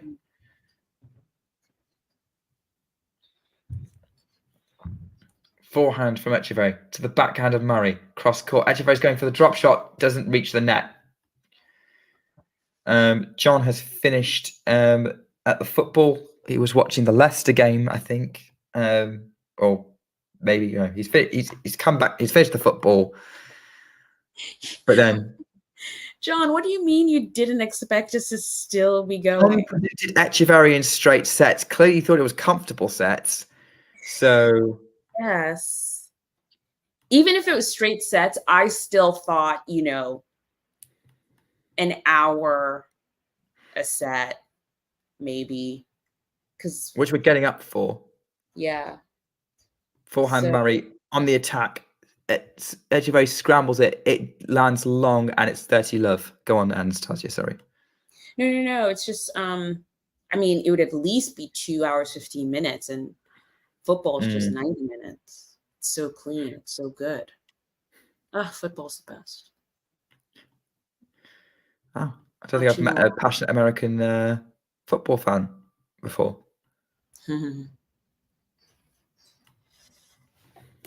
Yash is still believing in Sir Andy. Well, look, he's keeping himself in this. He's at 40 love. I still think there's grounds for optimism. Yash, I'm with you. He can do this. He's just got to do it the hard way. Great serve from Andy Murray, unreturned. Yes. And puts the pressure right back on Etcheverry, but they've got to change sides.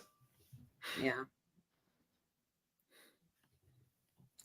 So while this break happens, what do you think of the race? The race. Who do you think is going to make race? Yeah, it's interesting. I would have thought it'd have been locked down by now, but it really hasn't. And I think that's mostly due to Runa going off the boil. Yes, true. Yes. Like, I'm looking at it. So the people who are definitely in, Turin, Djokovic, Alcaraz, Medvedev, Sinner. No surprises there. I am fully confident Rublev's going to be joining them. Yes. I think he just needs one more win, but either way, yes. I think he's good to go. Yeah. And then Tsitsipas, he might Tsitsipas, Zverev and Rune are the ones being chased. I guess for me it's about looking at who's likely to do it. You could have a Jack Sock surprise. Right. Do you think maybe Hubi or Catch could fight his way through? I think if anyone's going to steal a slot, it's more likely to be Hurkacz because he's got that momentum from Shanghai. True. Or Rude springing a surprise in Paris, or at the minute, like that's the only thing I can really see happening. Tommy Paul and Alex de Minaur are probably the next most realistic. Everyone else is just an outside chance, like Khachanov downwards. Yeah. I mean, Fritz is trying for it for sure. Yeah, he's so close, and I didn't expect it to be this close. Like from the season he's had to be. But here's also behind Rune. Yeah, but he's also just played so many tournaments. I was looking at this last night, and I think he's played 27 tournaments or something crazy. Yeah, but they don't all count. I know they don't count, but it's still the highest results from that. Do you know what I mean? Like he's given himself. He gets wins, and I think the thing is obviously like last year he had those big results like a Wimbledon quarterfinal, Indian Wells title, and he hasn't had those this year. No, but he's been quietly just racking up wins elsewhere. Yeah. No, Daryl. So I wouldn't rule him out. Yeah, I mean, as an alternate, he also just has a chance of just having someone like Rune. I actually think. Oh, they're back already? They're back already. Yeah, Etcheverry just chased down a Murray drop shot, which was a good drop shot, but that was just he sprinted to that like he was Usain Bolt and picked it off down the line. Ooh, that was nice. So Etcheverry wins the opening point on his serve, 15 love.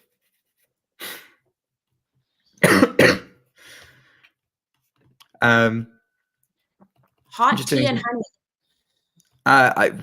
Not whilst I'm trying to stream. I just probably need some water. Backhand winner from Murray, 15 all. I'm just doing some quick maths.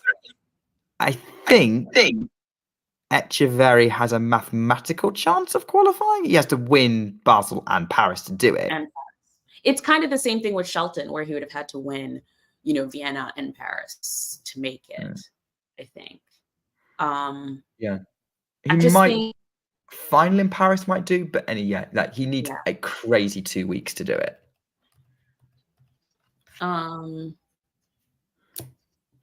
But yeah, Taylor definitely has an outside chance. I think that's why his win today was very sort of emotional. He did one of his crazy screams at the end because he needs the points to stay. He just basically needs to do better than Rune. Yeah, sure. And that he puts himself in a good position in Paris. Great serve +1 from Etcheverry. Puts it away from mid-court, 30 all, because Murray dug himself an opportunity, worked for an opportunity there in this game. We probably need to be focusing on the tennis because at this point, Murray is really pushing. He's trying to get his break back. He's not counting himself out at all. Andy Murray is trying to receive serve, and he's got a second serve to look at because Etcheverry's gone wide with that first. Again, going for a little too much, as Shane was saying earlier. Serve but mid-court from Murray, pushed back by the +1. Etcheverry drops shots. Murray comes in, goes cross-court with his counter, and Etcheverry passes him because Etcheverry reaches it, and Murray leaves the gap. Did it again. That was nice too. Yeah. I do think there wasn't a lot on the drop shot. It was it was just, high. I could see what he was trying to do, but just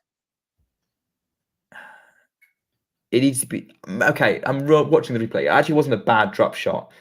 It just wasn't excellent, which was the problem. That's the level they're playing at. Yeah. That's the level they're playing at. And excellent is the thing that makes a difference, and people forget that. Second serve for Etcheverry. Murray steps in to attack it. Forehand Etcheverry, pushing Murray back a bit. Murray loops it up, kind of keeping it middle of the court.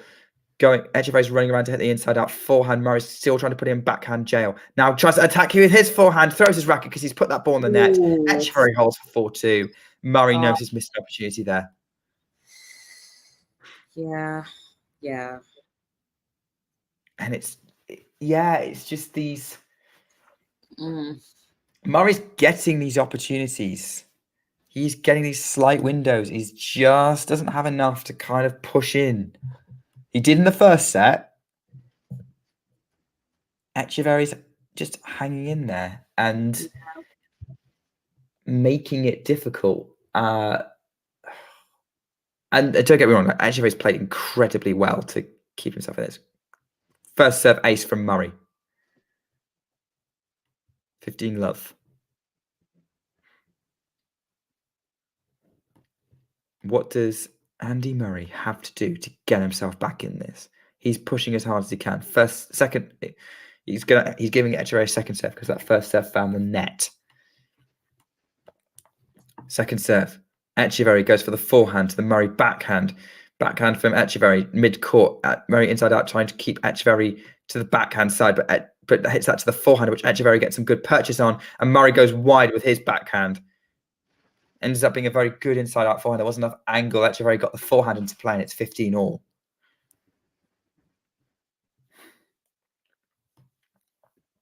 We are 3 minutes away from the 3-hour mark. Second serve points 1, mostly Etcheverry. Okay. Yeah, it doesn't surprise me. Sol hoping Murray can do this. 15-all. Serves out wide to the forehand of Etcheverry. Murray has to scoop it up because it was off the top of the net. Drop shot is chased down by Etcheverry, and Murray can't pick it up and get it back in court, and it's now 15-30. Is this the longest match you've ever called, Anastasia? Yes.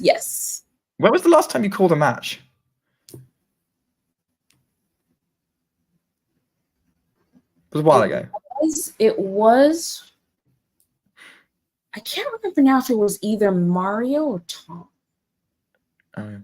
Backhand from Murray coming in behind it. Etcheverry's going for the pass.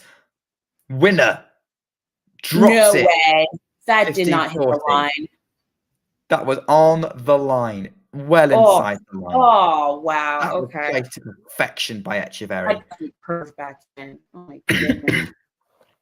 And we were talking earlier about Murray needs to come into net, but Etcheverry's coming up with these passing shots now. 2 break points for Etcheverry to put himself in complete control now. Great return from Etcheverry. Murray gets a let cord off that forehand. He slaps it into the net, but had enough momentum to come over the net and onto Etcheverry's side. And fortunate to win that point, I think, Murray, because that was a really good return from Etcheverry. Boop, boop. 30-40. Serves out wide. Etcheverry doesn't get any purchase on it. And it's deuce. Murray saves 2 break points.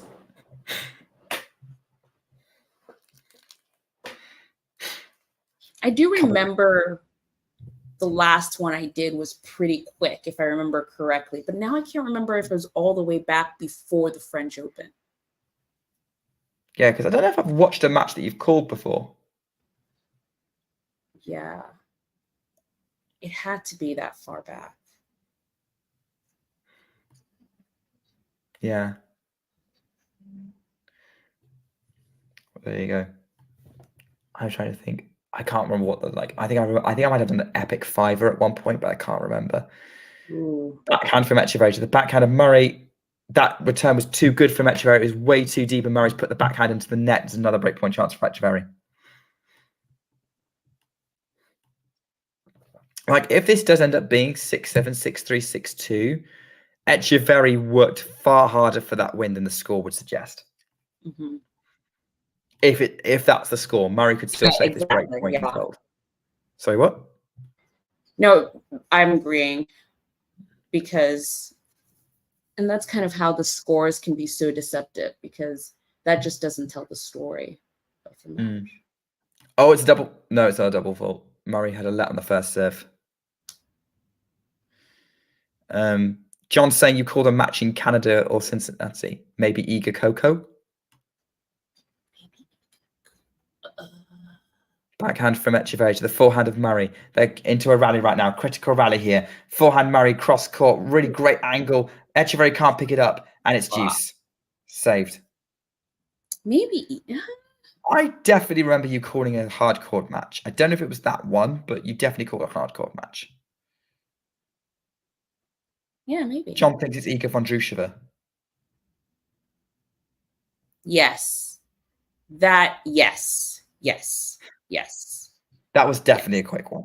Because I just remember it being like super quick. And I was like, oh, we're done. Okay. Moving on with the day. Yeah. I mean, I don't tend to watch streams when it's Iga's matches if I can watch it. And to be honest, I try not to commentate on them. I can imagine. I don't watch. I think John has asked me to do a Carlos match before, and I was like, nope. Nope. We don't want that. Forehand from Murray to the backhand of Etcheverry, cross court. At the minute, Murray changed direction with his backhand. Etcheverry now tries to go to the up the line to the Murray backhand, which works because it breaks down under pressure. It's another break point for Etcheverry. Yeah, commentating in your faves is not fun. No. I don't know if you saw my commentary of the French Open final with John. No, that was a range of emotions. Sorry, what? I was watching that one. I do remember watching that one live. Because, which I'm sure you're not going to want to hear who I was rooting for. Oh, it was Coco, 100%. But yeah. Oh, great pass from Etcheverry to get that point and get the break. And the break, yeah. 5-2. Another passing shot. No, the French Open. So that was Mukova. Yeah, Iga Mukova. I commentated on that one. Oh, but you said Coco. I was like, no. Yeah, no, sorry. No, Mukova. Yes, sorry. Wrong year. I was like, wrong French Open. Wrong French Open. Yes, no, I didn't commentate on that one. I did commentate on Iga Mukova. And I don't blame you for rooting for Mukova, to be honest. But yeah, that was a stressful one. I don't want to do that again. Yeah. I tend to, if I have no affinity for the player, so if I'm not like a real fan or anything, I tend to root for the underdog.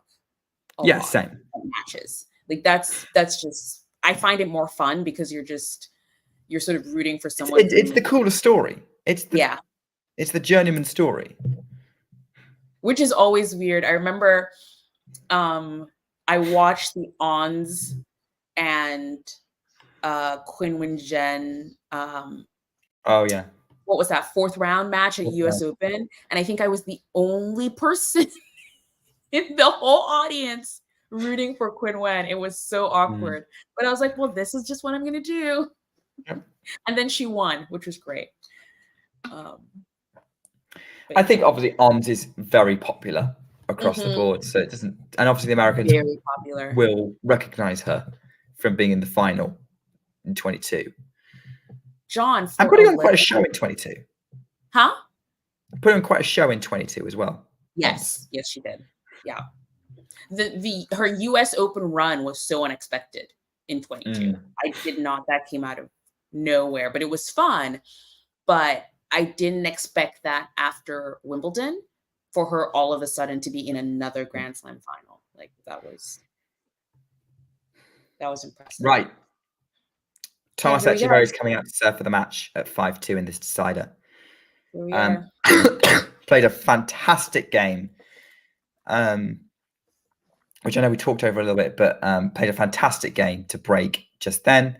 And he's got the first point on the board with an unreturnable serve, 15-love. Wow. Great first serve for Tomás Etcheverry. Murray's really going to have to work for this one. 15-love. Etcheverry goes up the middle. Murray gets that into the net. 30 love. Etcheverry is 2 points away from making the quarterfinals in Basel, where he will play either Holger Rune or who's Rune playing? Baez. Baez. Oh, yeah. Could be interesting. For me, We'll find out when we get there. Yeah, but I think 30 love, second serve. Murray gets that return in play, pushes Etcheverry back, then goes on the attack with a backhand up the line, winner. Murray will fight to the last point. You know he will. Yeah. Great backhand up. Because Holger won his first round match, I think that gives him a little bit of confidence going into the match. So that should be I would agree. He's going to want to build something, I think. Yeah. Forehand from Murray back into on the return. Backhand attacking the Etcheverry forehand, which just gets over. Murray's now going to come in on the short ball, but Etcheverry's backhand pass is too good and it's 40-15. And Etcheverry has 2 match points. He's really grown into this match. Etcheverry, he was there. He's been there from the start, taking it to Murray, making this a magnificent contest. And his bravery at points has paid off. He's serving. Goes up wide, gets the ball in. Forehand on the +1, lands in. Murray's going to reach it. Etcheverry's coming behind it. Murray made it. Oh, Murray made the pass on the run. Nice. It's 40-30. Yeah. What a match point save. Great passing shot on the run. Too good. Again, he did that thing. He did that earlier where he just watches it go because he thinks it's out. But I don't know if he could have done anything there either. I don't blame him. I thought I was going out. Yeah. Gets that first serve in for Etcheverry. It's too good. Etcheverry holds. He gets the game. 6-7, 6-3, 6-2. What a result for Tomás Etcheverry. What a match. He's going to need some recovery time after that.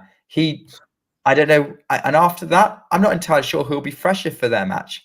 Whether it'll be Etcheverry or his opponent. Given Etcheverry's had a day's break, we've just played a 3-hour epic. Yeah. Draw. Pull up the draw. Yeah. So if he gets Baez, that will be tight. If he gets Rune, I might give him an edge. Because that was pretty good. That was a pretty good match. Yeah, I definitely enjoyed that. That was a good match. You can count on Murray making everything an epic. Another sense of just falling short for Andy. This has just been the story of his comeback, really, of so close and yet so far. And that's the thing. Like you were saying before that scoreline, it was much closer than that scoreline suggests. You know? I have a feeling that a lot of Murray fans are in mourning right now. When I'm going to open my Twitter later, I know that's going to be full of people who are a little bit gutted. Well, yeah. Okay. Well, thanks for coming on, Anastasia, and giving us 3 and a bit hours of your day. The tennis is now done. You can escape. Tennis is done for the day. Tomorrow is another day with more tennis. What? Okay, so I have got I am really gutted. I'm not going to be able to watch a lot of tennis because I am in important meetings all day. So no problem, Yash. Lovely to have you on. Hope you enjoyed. If you are new here, please like the video and subscribe. We're going to have more live streams coming your way throughout these tournaments and throughout the rest of the season and into 2024. Yeah, give us a subscribe if you liked this kind of content. And if you like everything from me and Anastasia, well, you can watch me every week on WTA Weekly. I do a weekly show where we look at the women's tour. And Anastasia pops on every now and again, but Anastasia and I have a podcast for those who maybe weren't here 3 hours ago when we plugged it. Anastasia, do you want to tell us about Ground Pass? Well, Ground Pass is a podcast for the casual fan. So if you're just getting into tennis or just want to keep tennis light or want to learn more, join us. But we're bi-weekly. So we're a bi-weekly podcast. We come in every 2 weeks and we talk tennis terms, the tour, what's happening, and maybe soon interviews and stuff. So keep an eye out. That'd be good. I'm looking forward to it. John, what's your tennis schedule? Sorry? Well, I was just going to ask John if he had a schedule for what he's streaming tomorrow so we can tell people who are on, but I don't know. If he wants to post it, yeah, there you go. John, if you're listening, if you want to post what matches you're thinking of doing, that'd be great. But obviously we didn't know we were doing Murray Etcheverry until about an hour before it was going live. So sometimes you just got to keep an eye and see if we're going to do a match. But what's your watch schedule tomorrow, Anastasia? What are you going to be sitting down and watching? Definitely going to be watching Tiafoe and Monfils. That's must. Yes, that's going to be box office. And also the match before it, I don't know. It's just sort of, it's the Italian, battle. It's Lorenzo Sonego and Sinner. So you always seem to end up wanting to watch the Yannick Sinner match. I know, which is cool, I guess. And before that, the first match tomorrow is Matteo Arnaldi and Andre Rublev. Andre Rublev is fighting for his last win before he can qualify. Mm-hmm. And Matteo is like a new up-and-comer who's definitely going to want to crash the party. So that should be exciting.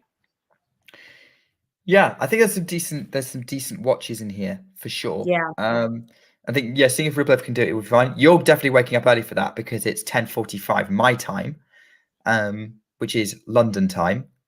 So I think that's 6 hours for you. Yes. Yeah. So for something. Yeah, 4:45. Isn't that early? They usually start at. Is that a change of timing? That's what TNS is telling me. Oh, because usually the indoor matches have been starting around 8, so that might be different. Okay, so maybe I won't be watching that. Have you sleep for that one? Because if you're not watching any of the Elite Trophy, you're definitely not watching that. Exactly. Okay, John's confirmed that they are streaming Arnaldi Rublev tomorrow with Damien. Who, if you're not familiar with Damien, very knowledgeable tennis brain, particularly when it comes to the Challenger Tour. So hence why John refers to him as the brain in the jar. But yeah, I'm looking at my schedule. I think, if I had a free schedule, I'd probably be very similar. I'd definitely be watching the Elite Trophy. Probably I'd be watching Kasatkina Linette, then Ostapenko Vekic, probably also Samsonova Zhu. And then I'd probably tune in for Medvedev Dimitrov. But then the evening matches in Basel and Vienna. So Runa Bayers, definitely watching that if I can. And Tiafoe Monfils is probably the main box office match. I think is Vekic. She has to win tomorrow to stay in, right? I think. Yes, I think so. Yeah, because she's lost today. So it's a must-win match for Vekic against Ostapenko, which would then make if Ostapenko wins, it's a winner-takes-all showdown with Zhang Qinwen, which I know you will want to see. And would you get up for that one? No, I would watch a replay. I can't. I do not function well with no sleep. I'm the same. Australia is going to be a blackout for me, pretty much. I mean, I don't know how I'm going to do Australia. I really want to, and I've noticed that over the years, the Australian Open is the one Open I don't really pay attention to, just because of the time difference. I mean, to be honest, if I didn't have a job, it'd be a different story. But exactly. But here we are. Or rather, if my job was watching tennis, different story. Different. So we would be in Australia if our job was tennis. That is true, actually. So we'd actually be watching it at a sensible time. Right. I think we need to wrap up because we've been going for 3.5 hours and we've digressed on several tangents. So always fun chatting tennis with you, Anastasia. I'm so excited to record on Monday. Because that's probably when I'm next speaking to you. And so we're going to end the stream here. Thanks everyone for joining. If you're new, please do subscribe. come join us for Arnaldo Rublev tomorrow and see if Andrei Rublev can qualify for Turin tomorrow. In the meantime, commiserations to all Andy Murray fans, celebrations for Tomás Etcheverry fans, but whoever you support, keep talking tennis. Bye. If you enjoyed this video, make sure you hit that like button. Don't forget to subscribe and click that notification bell so you don't miss out on all things tennis.